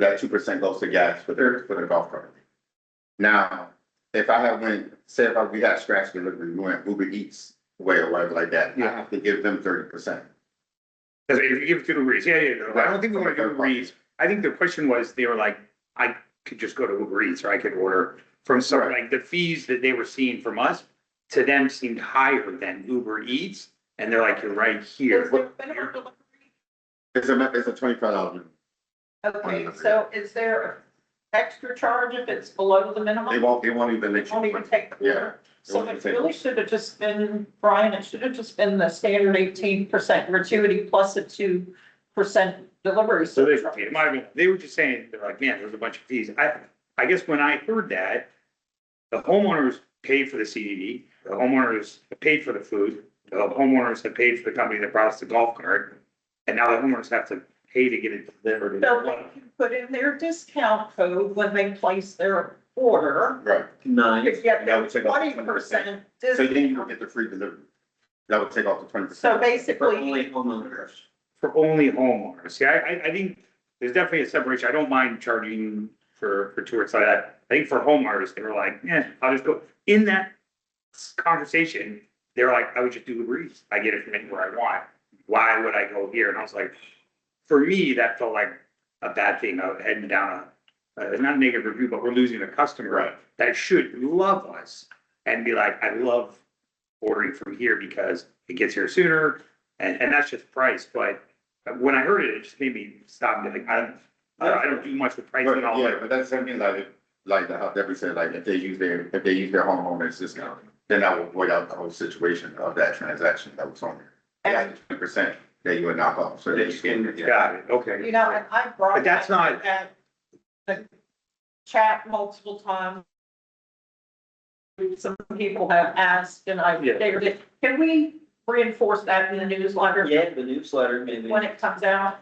Yeah, and we certainly have, it's online as well, but we can definitely, Okay. again, redesign. And I don't even know what the code is. It's Soul Home 20, Yeah, SOL Home 20. I'll give them a whole list of all. Yeah. So, Got it. because everybody has to, that's how we monitor who's ordering things of that nature, like security has to be Uh-huh. all them things we can. Not So I guess my thought would be, and this may be a crazy idea, you guys might, Brian, you were talking about, could homeowners not have gratuity and not have delivery fees? Yeah, but That's then up we to you. get a discount. Because that's- But, so hold on, Yeah. the homeowners. We can give feedback Yeah. to Artemis and then That's Artemis my- makes the ultimate. that's my decision if feedback. they want to. From homeowners that have paid HOA fees and CDD fees that have all gone up in the last 4 years, maybe a nice gesture would be, we're not gonna nickel and dime you on some french fries because we want more profit for something else. They've already paid for everything there. And that's the sense that I got from the conversation. They're like, it's one more thing, like they get it at Disney, they get Universal, this is their home, this is where they could order food. I would love for them to be like, no Uber Eats, no Postmates, it's Cafe Sol, that's all. So I think they just viewed it as, it's just one more, why would I bother? And I'd want them to bother to order here, because there still are margins on the food that they order if they're delivering to their house. And I would imagine there's not a lot of repeat. There aren't people ordering food very consistently. The same people, are they ordering every day while they're here? Well, we have a retention, like, I think we have 38% of like repeat people, so it just depends on our average, like, yes, is like $53. It's sales, but like, That's great. they're spending $53 every time they come. Like on average, so it just depends, but I'm not knocking it down. Yeah, It's not, that's not Oh, my yeah. goal, yeah. You guys handle the pricing. This was just a feedback that came to me. But it won't Late in hurt the- if they didn't, like, if you took it off, it won't hurt us at all. Yeah, okay. You know, That's kind of what, and another thing for homeowners, sorry, go.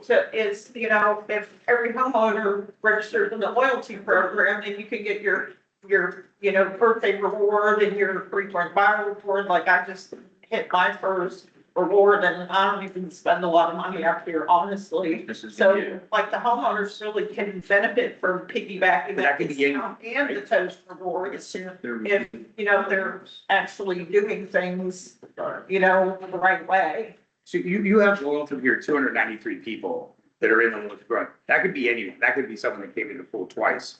And Right, that again, could right? be somebody. That's not homeowners. That's not homeowners sale. Got it. I won't be able to see that until they actually use their discount, and I can say, I had Yeah. a certain amount of homeowners. So my, how many homeowners do we have? Do we know that number on people that live here full time that aren't doing short-term rentals? You said it was like 20% of 1,200 homes was the rough number you guys gave me. 85% approximately SDR. 85%. So they were looking at 200, 300 maybe. So I mean, I think hearing that, there's 300 people that could order here very frequently if they needed anything or wanted something and have it delivered right to their house. If our number we're at with homeowners is 5 or 10, it's just people for it. I'm like, ooh, there's a big opportunity there if they want a pizza when they have friends over or something like that to go quickly. And it's the fastest, best option. I think they deserve a break. It seems like they would deserve a break to be like, hey, yeah, you're in Solterra, let's make it work and go from there. Just my 2 cents. Yeah, I get it. That's it. These numbers are fantastic. Yeah, they do.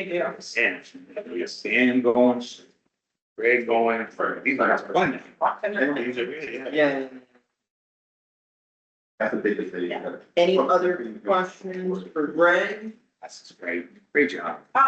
No, he's doing fantastic, but yeah, can we, make a motion to dissolve the cafe committee meeting? Yeah. It actually already dissolved. The only thing Yes. you would have to do is if you wanted to. So it's the committee hasn't dissolved, the meetings that we scheduled and noticed for, there, we have no more. So if you want to terminate the cafe, I'd like to make a motion to terminate the cafe meetings, the cafe committee.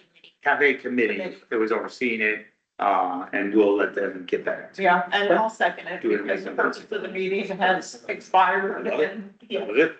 Fine, alright. well, I see that's crazy. Term cafe. You got new cups, right? Yeah, so I have that, the character cups coming next week. I have the tumblers out there, so we already started selling them. Okay, Yeah. all right. So what is our margin on the cups? That came up earlier. Somebody was asking about the cups and versus cost versus, How much you're paying for per cup? yeah, It's, $3.06. okay. They're all a flat rate. Each cup is. And they're all already branded for that price. Yeah, Okay. so that comes with the Solterra logo. And then we sell them, we sell them for, We sell them if they just buying the cup, 11, if they buying it with a drink, it's 8, and if they buying it with a soda, it's 6. okay. Real quick, I just need to take a vote for the motion from Supervisor Murray and Supervisor Arn, terminating the cafe committee with no future committee meetings. All in favor? Aye. Opposed? Motion carries. Me? Good? Great for all the hard work. Good job. Great job. All right. Budget for papers. Awesome, thank you. Thank you. Turn it over to the man of the hour. Joe Gold. Manager's report. Great report, by the way. I finally had time to review your extensive report and a lot of goodies in here. I appreciate it. Yeah. Let me pull it up just real quick. I've got it printed out so I can kind of spin through this and let you all have questions. So, yeah, I mean, financially, gross sales for February 6th through March 25th, that actually should be March 6th through March 25th. Total 86,380, that's a 13%, 0.7% decrease compared to the same period in 2025. And technically, that's not fully accurate. What we're seeing there is there's some discrepancies on kind of the Villatel payments that would be coming in. That's something I'm working with Vanessa to lose that on. Because Villatel is a house account that pays in retro. We're gonna try to switch them and shift them over to a rebate model because it's very confusing. There's a very degree of, financial from month to month that I'm just not really happy with. So that's one of the things we'll fix. So it's not a true, decrease in terms of our actuals, financially. So, let's see, cabana bookings total 172 for the period. The cabana prices are back up to the max amount, obviously, because we're at the summer peak season. Those have been selling pretty well. Beyond that, kind of skip past that a little bit. Let's do, really, honestly, the staffing and labor, I put that in there. I know it might be a bit tedious, but I put that in there so that you guys can see how closely we're trying to run this. Our staff head counts about 12 employees. We're at 1,467 hours. Right now, we're at about 94% staff utilization. So we're towards our max. We've had 3 staffing changes as of late, and 2 more coming in. I then give a breakdown of the individual staff members so you can kind of see their numbers. Some of their numbers are going to actually be less in terms of utilization because they're on PTO or they're out. But it does show that there's certain individuals that we're definitely maxing out. But we do have some flex. There are times for them where supervisor Bassard will say, you keep, can you stay open until 8 o'clock at the clubhouse because we need help with passes. And we've kind of built in to allow for certain nights and days like that.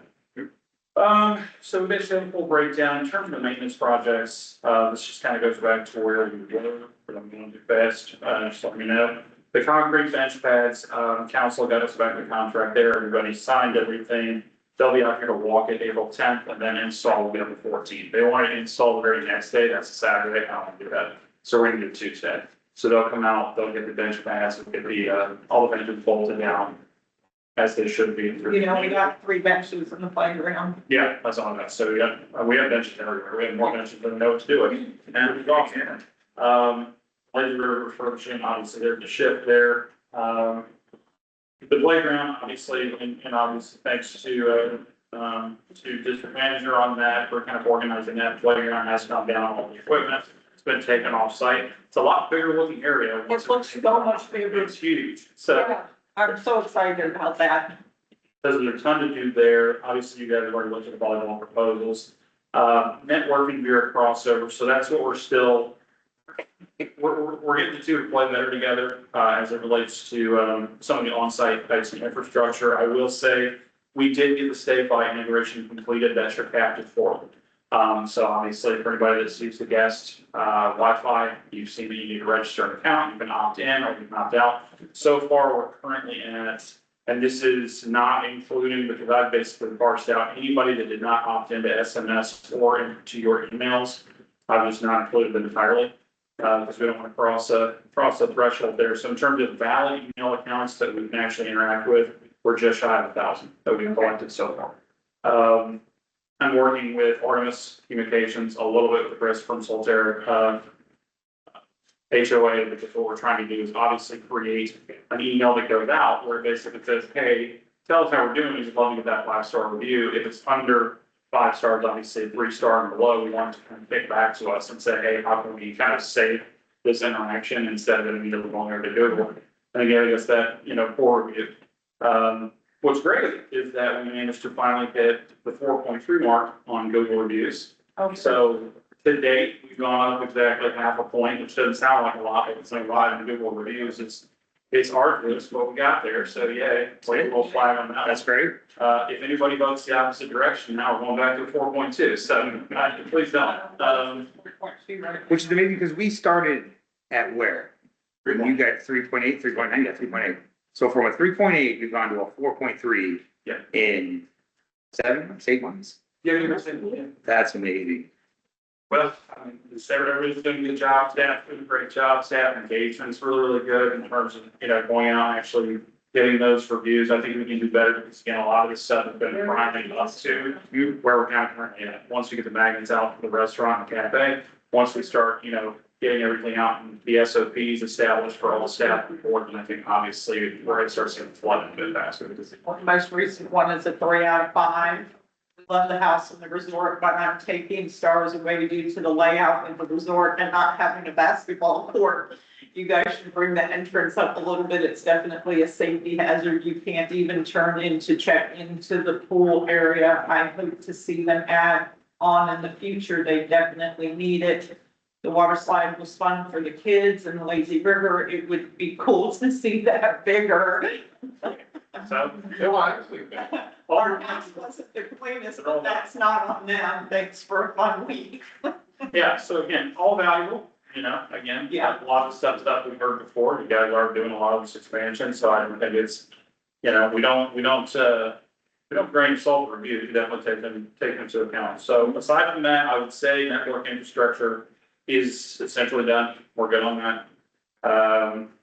Solterra, the Solterra waterfall sign has been installed, everybody. Yeah. That's great. No, come on, I gotta cheer for that.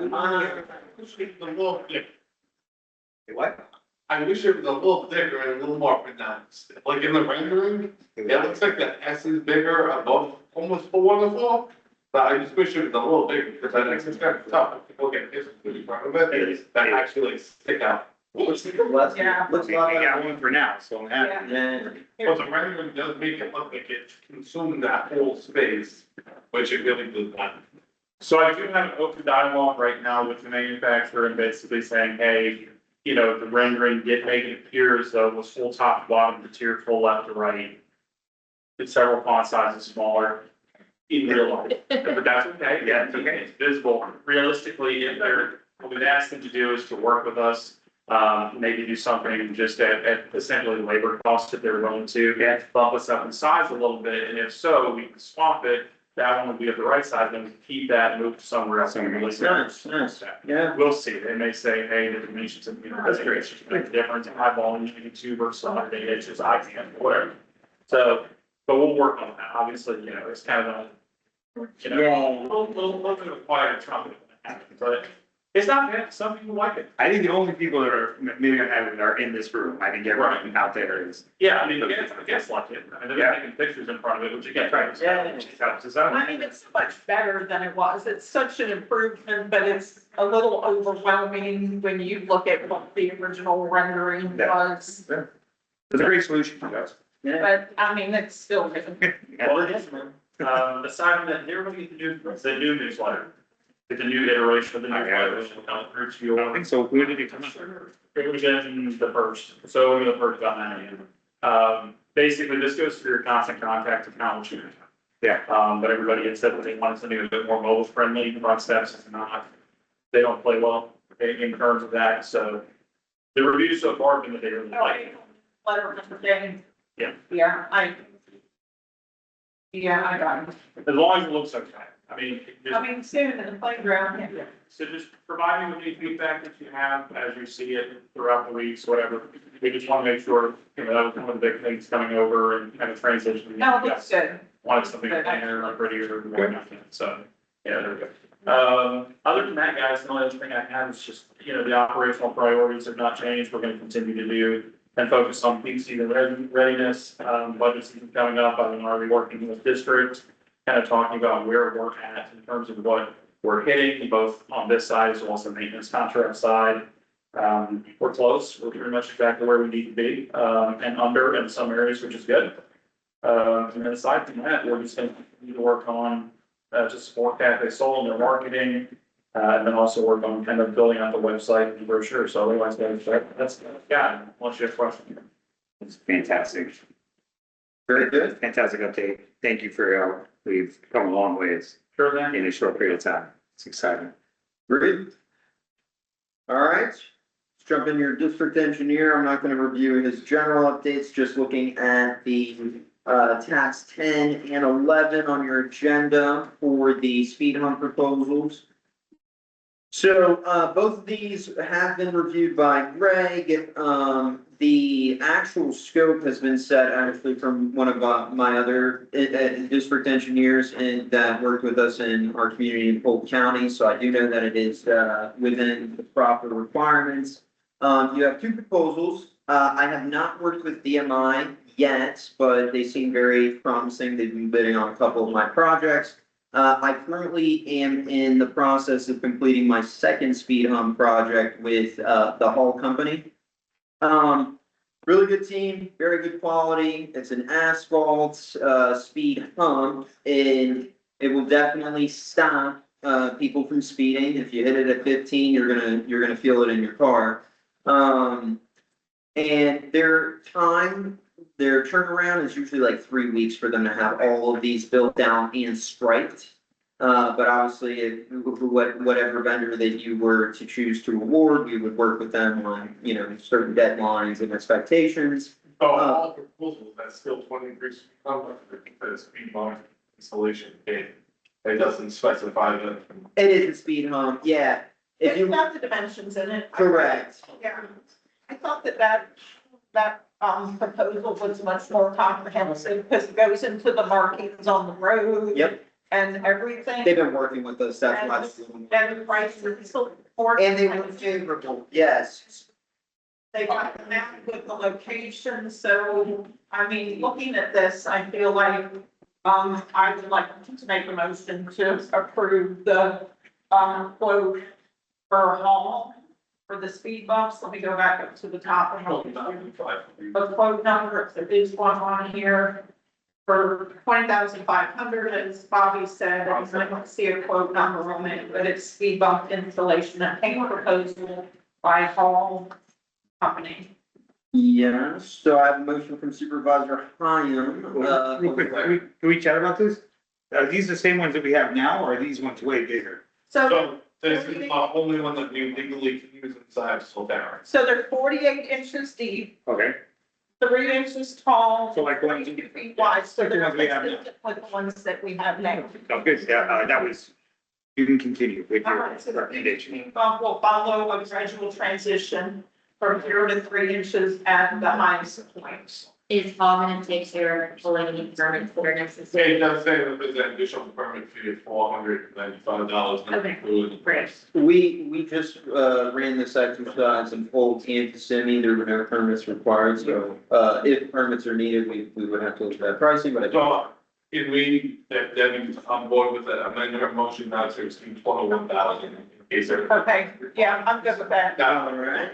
So I have the motion from Supervisor Hyam, seconded by Supervisor Boyssard, awarding Hall. And this is 23, so we don't. Not to exceed of 21,000.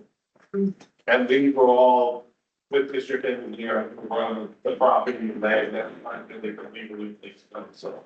And the district engineer will be pursuant to our contractors that will do for them, they will be required to do final sign off on everything and design for the project, so once fall is done, they'll come through and say everything's been done correctly, everything's been done, And then we can. and then we can sign off, yes. Okay. Yep. Yeah. I'm gonna take a vote at this time. All in favor? Aye. Opposed? Motion carries. Okay. All right, wonderful. And then I'll pay for the storm inspection and turn it over to legal. So a couple of things, the first thing I want to touch on is the PeakNet cell tower situation. So we communicated with PeakNet after the last meeting that the board was not comfortable with the self-insurance option. They came back again, we had a call with them, our insurance team for the district, as well as PeakNet's insurance team, and they're actually a subsidiary of Duke. They provided some information, I sent it over to Andy, who is our insurance rep for the district. This morning, he emailed me, and he said that I think the preference would always be for them to have a separate liability policy. That being said, as far as self-insured entities go, PeakNet/Duke seems to have their ducks in a row, and this is about as good as it gets with self-insurance. They are not just self-insured in the way many larger corporations are. They have their own captive, which in many ways is structured and functions like a mini insurance company. They did not share our policy forms with us, but we're not surprised by that. Now that our insurance team has a better understanding of their structure, we are more comfortable than we were originally. If the board wants to proceed with that, he did point out his main concern still is that in the event of a liability dispute between the district and PeakNet, Duke, their owner is ultimately deciding on the coverage under the policy. So I just wanted to bring that back to the board in case you wanted to change to allow for self-insurance. It is ultimately a board decision. We can still require them to go and get an independent policy. They said that they were still willing to do that.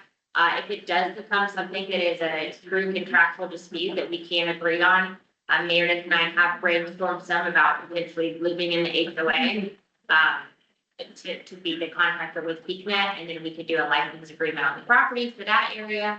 But it's up to the board of, do we still want to require that they go and get an independent policy, or are we more comfortable with the self-insurance after we've done some more due diligence? So what kind of situations are we talking about? Like if the cell phone tower falls over On the and 7-Eleven? crushes on it, within 7-Eleven, right, catches fire, then everyone's upset about that and someone gets hurt. They don't have insurance. Yes. We don't like to do that, Okay, sorry. but they don't. It won't be a traditional insurance policy, like they've gone out to citizens or something. Or, yeah. Just a They can policy handle it on their own. on their own. And Duke Energy. And Duke Energy self-insures all of their stuff into one apparently. Okay, well, I mean, if they're self-insured and they're dealing with electricity and power transformers and stuff, I Right, mean. it's a good thing there. And the main. The legal felt the mostly concern- okay with it being like, In the event of liability, the same thing that Andy said in his email, Meredith and I's concern is the same, is that in the event of a liability dispute, you know, if the district and PeakNet are not agreeing on something that's to be covered, PeakNet's owner, parent company, is the one making the decision. Cause it's due self-insurance, so, they could make the decision, we don't wanna cover anything. correct. Which And that's our would- invitation. Which means if a person was upset for a reason, we would be next on the list because it's on. I don't want to speculate about that on the record, Okay. or potential accidents, but that's if there's this dispute in coverage. So, comes Ann- about- Yes, The answer is the next entity that a person would go to would be the district from a litigation perspective. I don't want to speculate on the record, but that's in all likelihood what would Do they- occur. That's the order. Yeah. yeah, So what I would say is one of two things. My preference is for them to have an insurance policy that we don't get stuck with it. I would explore the option of looking at doing it their way. If we had the last three people that have had an issue that involved needing to work with their insurance, can we ask that? I'm not sure they would give us that, to Yeah. be honest with you. Yeah, probably not. So if all three of those were horrible situations, then I wouldn't want to be number 4 in a horrible situation. I mean, Meredith, do you have any thoughts of, based on our phone call with them, on if they would share anything like that?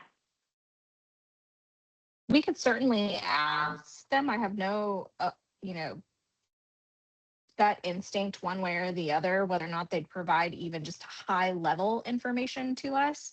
We could ask for Yeah, have there more been any, specific. we would like the 3 most recent claims that you've dealt with, so we can talk to the other side and do our due diligence. Requesting that, or if you don't want to provide those, you can just have your own policy and we'll move forward. Those 2 options and see what they come back with on that. Does that sound all right, Meredith? Yeah, and I think it's like the worst case scenario, but it just, They specify policy wouldn't be a deal breaker, so we can communicate these Got it. things to them, okay, good, see what they say, and go from there. great, that's great.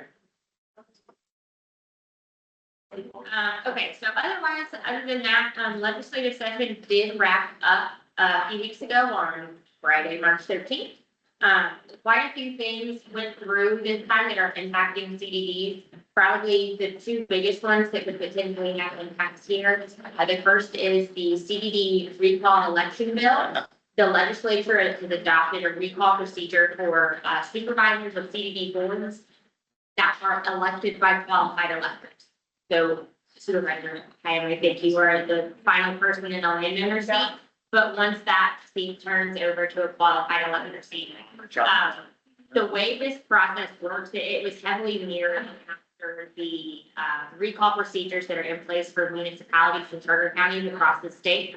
So what it is an individual would file a petition to recall a supervisor for 1 of 7 reasons that include incompetence, drunkenness, malfeasance, misfeasance, permanent inability to perform your duties, conviction of a crime involving moral turpitude. The 7th one is slipping my mind right now, but you get the gist. And if you've done something wrong, that's a reason to recall. The initial petition has to be signed by at least 10% of the qualified electors within the district that vote for the individual that's in the seat. That happens if they hit that signature threshold, and that is verified by the supervisor of elections, which for here would be in the county.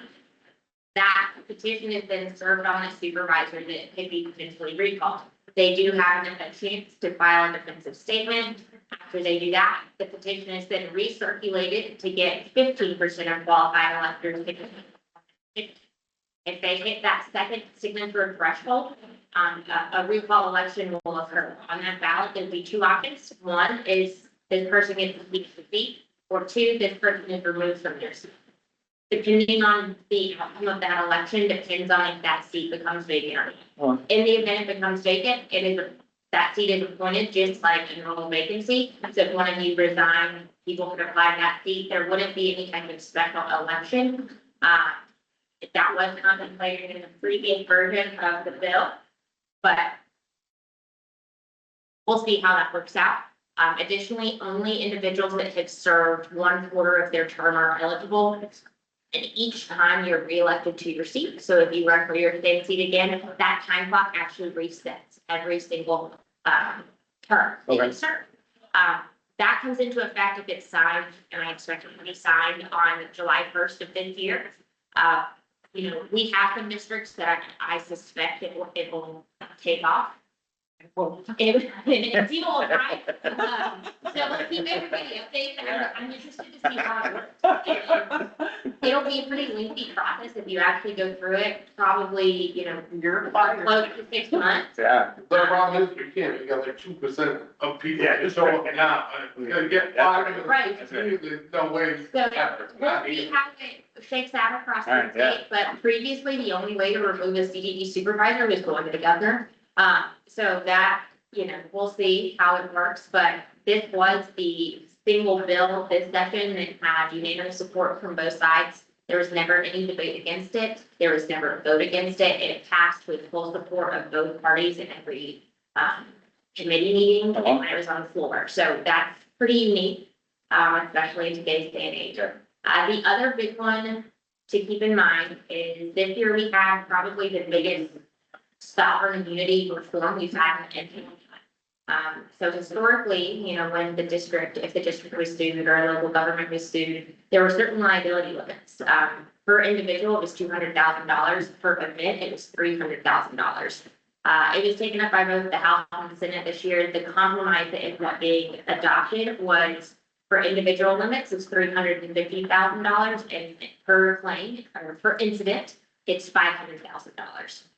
That's a pretty good compromise. The original House bill that was being considered and passed, a lot of the House committees increased those limits to be 1.2 million. There was a lot of concern of the impact that would have on local governments, especially small ones in more of our rural communities. So this is a compromise. There is no gross up in those limits, so that's just what they'll be. They'll be stagnant until it's taken up again by the legislature. That, if it's signed, will come into effect on October 1. Thus far, Aegis and FIA has said, you know, this does increase our risk profile, you know, it creates more risk for the district. So there may be an impact on premiums, but they have not come out and said how much of an impact, or if there'll be an impact. I had some meetings earlier this week that they sent updated premiums and it was like a $2 difference. So we'll see how it shakes out across the board, and how big of an impact it'll have on different districts across the state. Otherwise, there were a few things that got passed as well about e-bikes.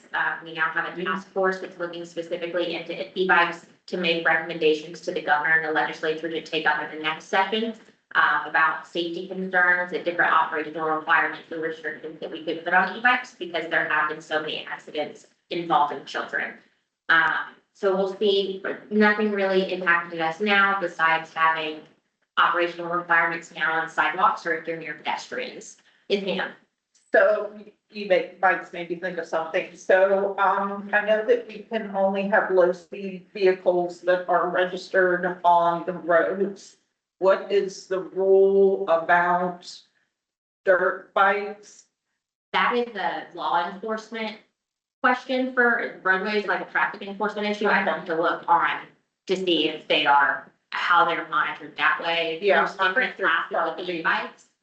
So even on district property, we can't impose traffic restrictions on our roadways. But we- Police power. Well, I'm just asking, we have a restriction for golf carts saying that we have to have a low speed vehicle that's registered. What is our policy on unregistered or You have to on? you have to come out and say first. Okay, At least when you want to be like that. so I only bring it up because we have a couple of children that are trying to I actually. figure out where they live.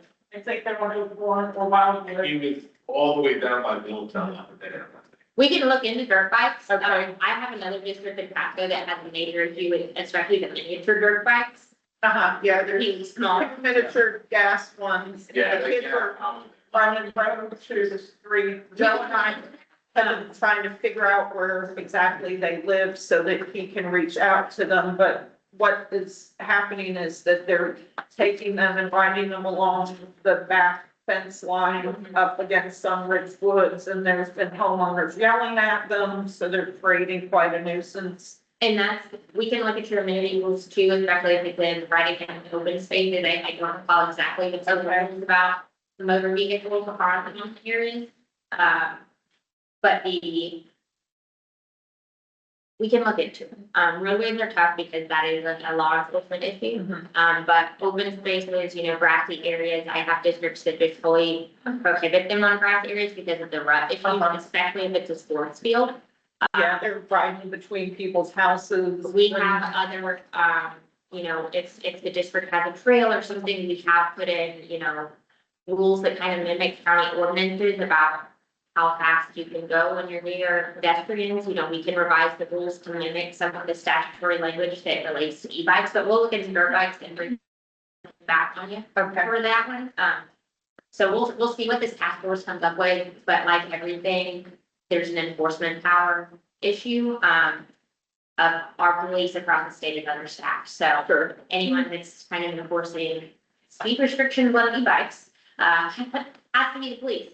Otherwise, not too much. There's some contracting language we'll have to update with other bills that were passed, but happy to answer the questions. Okay, I just bring it up because if there's something in the CDD regulations and we can identify who and where they live, then it can be dealt with. Yes, and if it's a violation, Perspective. yes, if it's a violation of our amenity policies, we can follow our disciplinary rule procedures. So if, you know, we're not allowed to have dirt bikes or motor vehicles on an open space, but they're, you know, doing donuts on an open space, but we know who they are and where they live, we can enforce that and take it under disciplinary law. Thank you. I will say though, if it is a dirt bike, just be very careful, especially if it's children taking any type of pictures. Please do not follow anyone's home, or do anything like that. I do have some places for that. That's been an issue, just please be careful with kids. There's different restrictions on that. Otherwise, I don't have too much else. Unless anybody has any questions for us. Also, this is Megan. Megan is gonna be coming with me while Meredith, is on maternity leave, so you will see her name pop up on bills and you'll see her here with me. I should be going, I should be able to. She is in fact a full real licensed attorney. I have barely seen, like, learning or she was a full-time attorney. Her response is for real attorney. I'm Barb, I promise. That's all we bring up here. You also only get brunettes from our office, so. But otherwise, you'll be seeing her around. We're both happy to answer any questions, and Mira's on the phone today, but will probably be out in the next couple of weeks. So if you need her, grab her before she goes. If not, she'll be back in June. I hope. Do we have a cheat session? Best of luck, Mary. I can't wait to see the picture. Thank you very much. Just bring the whole baby. Jump in, it's a distance. Baby, we already volunteered to babysit. Babysitter meeting. I'm actually gonna start just taking her to the pool during the meetings and, Meredith can The business. just do that. Not too much for me that we haven't already discussed. In the shade session, we'll talk about some other stuff. The proposed budget right now is scheduled for May 1st, our May 1st meeting. We had our workshop in March, and the current goal is to keep, assessment levels flat, right? No increases. So that's what we're working under, and we'll get into some more of that as we go on. Questions from me, board? It's done. All right, so you have your consideration of minutes. Legal has a couple of recommendations for revisions, which I'd be looking for a motion to approve the minutes in substantial form, making the revisions that legal has. I'm motion to approve the minutes. I know you're very. What's happening on? Tab 13. These are gonna be revisions to the March minutes. On line 64, the criteria will be revised to include the path fuel criteria of the minimum requirements being met. Line 69, that vote was actually 4-1 with Supervisor Nealon voting against the motion. Line 140, the approval of the management and annual plan within substantial form as Artemis had some items to shift around and fix that is required in the contract.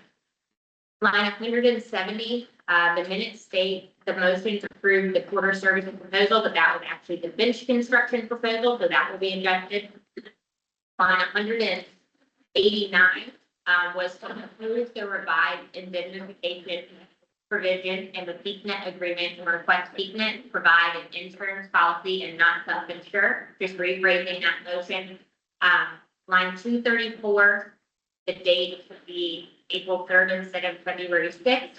And finally, line 236, the vendor amenity usage policy was approved as amended with the revised guest limit of 4 people per employees utilizing the policy. Those are my second revisions. I'm motion to approve the minutes in substantial form, revision the legal. I'll second. All right. Let's do something, Brian.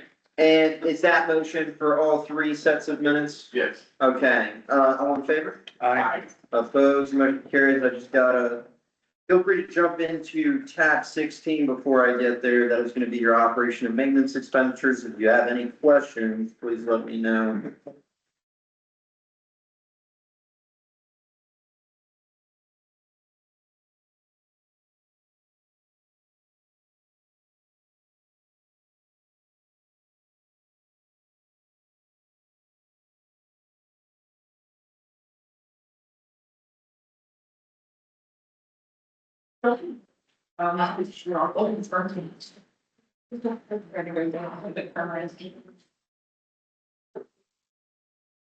Almost there.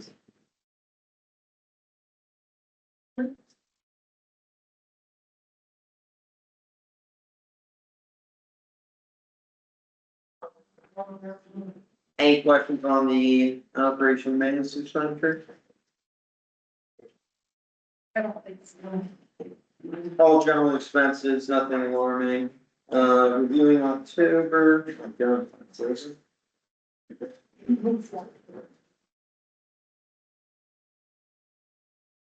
In the agenda.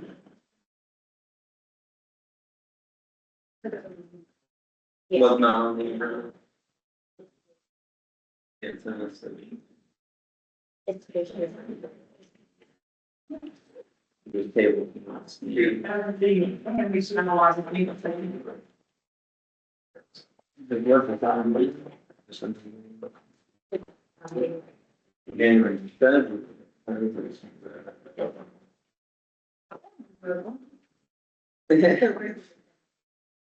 Yes, so I'll give those back. Okay, so any questions on January and February expenses? If not, be looking for a motion to ratify your expenditures. Motion for ratify the expenditures.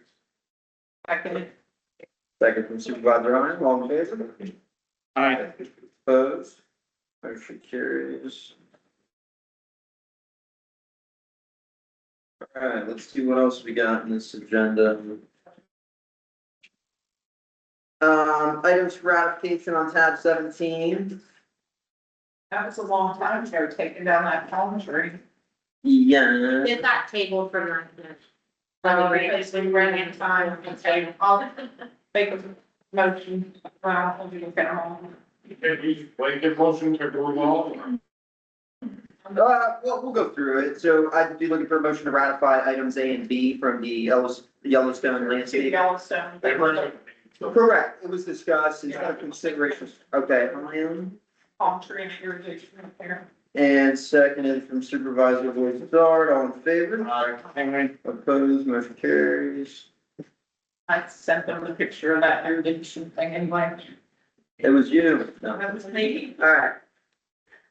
Yes. Yes. And then to finish up our, so we consider the turf, but now we have to look at the fence options. So I'm gonna direct your attention to tabs 20 and 21.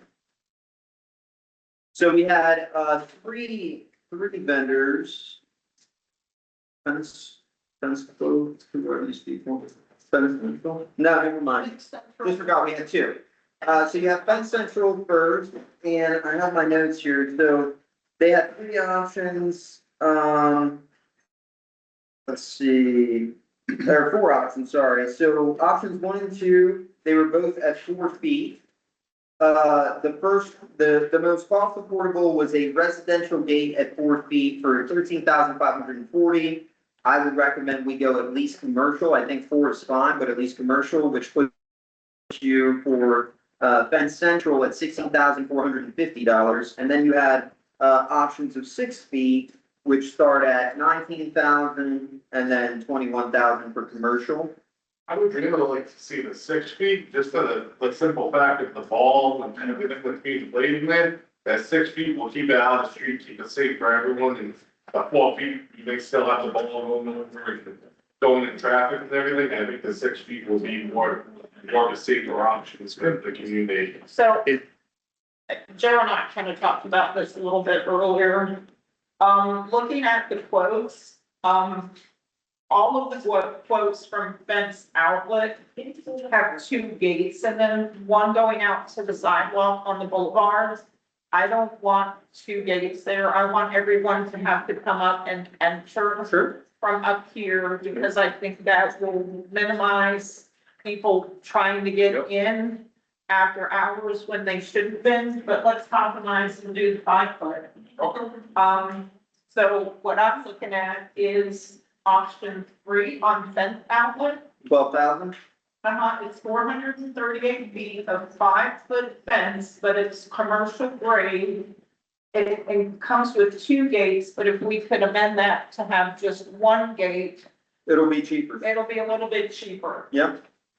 Sure. All right. I like Fence Outlet. They're, very, popular vendor, mass scale. So, And we just need to confirm that this is all good under full code, for fence site, because it's. If 5 feet is too high, I would go with the 4 feet, but interestingly enough, the 4 foot fence, commercial grade, is more expensive. than the 5 foot fence, which doesn't make sense to me unless they got those numbers. No. So, it's more popular. Yeah, It's like the sports, the school that we're at now, and they're doing that all around the sports and all. Uh-huh. So I think it's just kind of supply and demand. so I like the 5 foot option. I think it'll keep kids from climbing over it easily. I have 2 questions. Is the fence that's going in the same as the fence that we have now? Yeah. Same color, same style? This fence. Fantastic. And do we have a map of where that fence will go? It's basically gonna go on the concrete Yeah. edge that's already there around this perimeter. Yep. So it'll keep the volleyballs hopefully from rolling out into the road. And as we install the games, it'll kind of. So if someone goes from the pool area to the volleyball area, they have to go through 2 gates, or they'll be able They're to? just No. fence right here. Yeah. A gate right here. There's no requirement to come in through here and pay amenity fee to go to the volleyball field. No, Correct. No. no. If they want equipment, then they would need to have an amenity fee to come in here and check out equipment. But if they brought their own ball, they could just proceed. But that'll let us lock this after hours. So like, for example, if we wanted to put like lawn fest in there later, we could close it at night and kind of secure that space. And it's no card readers, nothing, it's just a gate that opens and closes. You could have card readers, put into the gate. That's an option. It'd be a cost to, run electricity and all that good stuff, but it is an option. Right, and the five. So right now, to me, this is what I'm devil's advocate, it looks like a glorified dog park. They could be used at any point in time. If someone's out walking at 11 PM, they can put their dog in there, so it's safe. It will be open, but when the amenity center is open, so basically from 9 AM until 10 o'clock at night, right? I mean, it's dark out there, so it's gonna be lit. It'll look like a. So you incorporated into our games, you can do some amenities, so if anybody's out there doing something improper, we can block. And Joe and I did talk about getting a surveillance camera mounted out in front so that we could. And I mean, to be honest, I'm sure the league, I couldn't speak for the same 6 foot fences do not keep people out there. If they want to go in and play, they gotta go in and play. And expensive, the additional. That's right, yeah. The higher the jump, the harder they fall. But they'll go, they'll Yeah, it doesn't- fine. It could be an 8 foot fence out there. If they want to go play, if they don't want to play, it's 10 not 8 foot. I And it's part of the fence, it's part of it, they get it, it's a key block. Yeah. Okay, so Libby, what's your recommendation on this? My recommendation was. The 5 foot. My tablet just died. The 5 Option 3. Fence central, which was option 3, but with 1 gate instead of 2. And I just put the regulation, I just want Greg to sign off on it too, he can look at the visibility triangle. If there's a requirement for a second gate, if there is, I'm more of it's the height and the location. Okay. So that's what I'm looking at now, and as long as we can confirm that the proposed plan conforms with the Polk County code, we'll be good. okay, 1 gate, 1 gate. 1 gate. And contingent on district engineer approval. But if for some reason there is a requirement for a second gate, the original proposal was here and here down on the sidewalk. But if we need to, can we put one here and then one farther down here?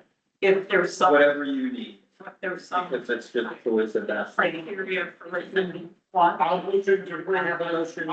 I have a motion from Supervisor Hyman, and a second from Supervisor Boyd-Star, approving fence outlet option 3, revising one gate and contingent on district engineer approval. All in favor? Aye. Opposed? Motion carries. Okay. Oh, you tried to. Oh, you did.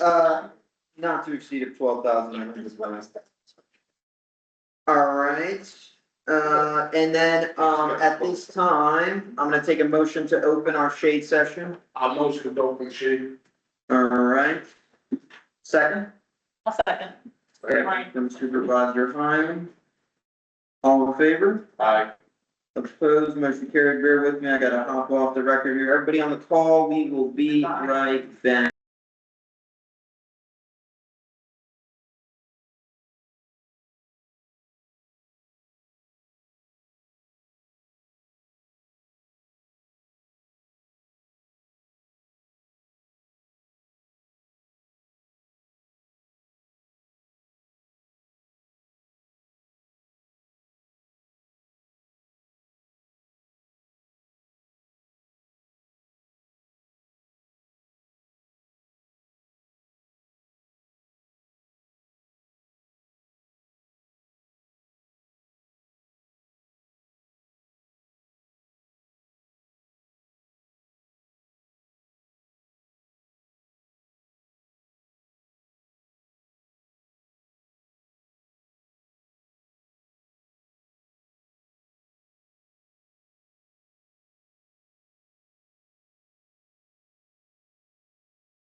We are back on record.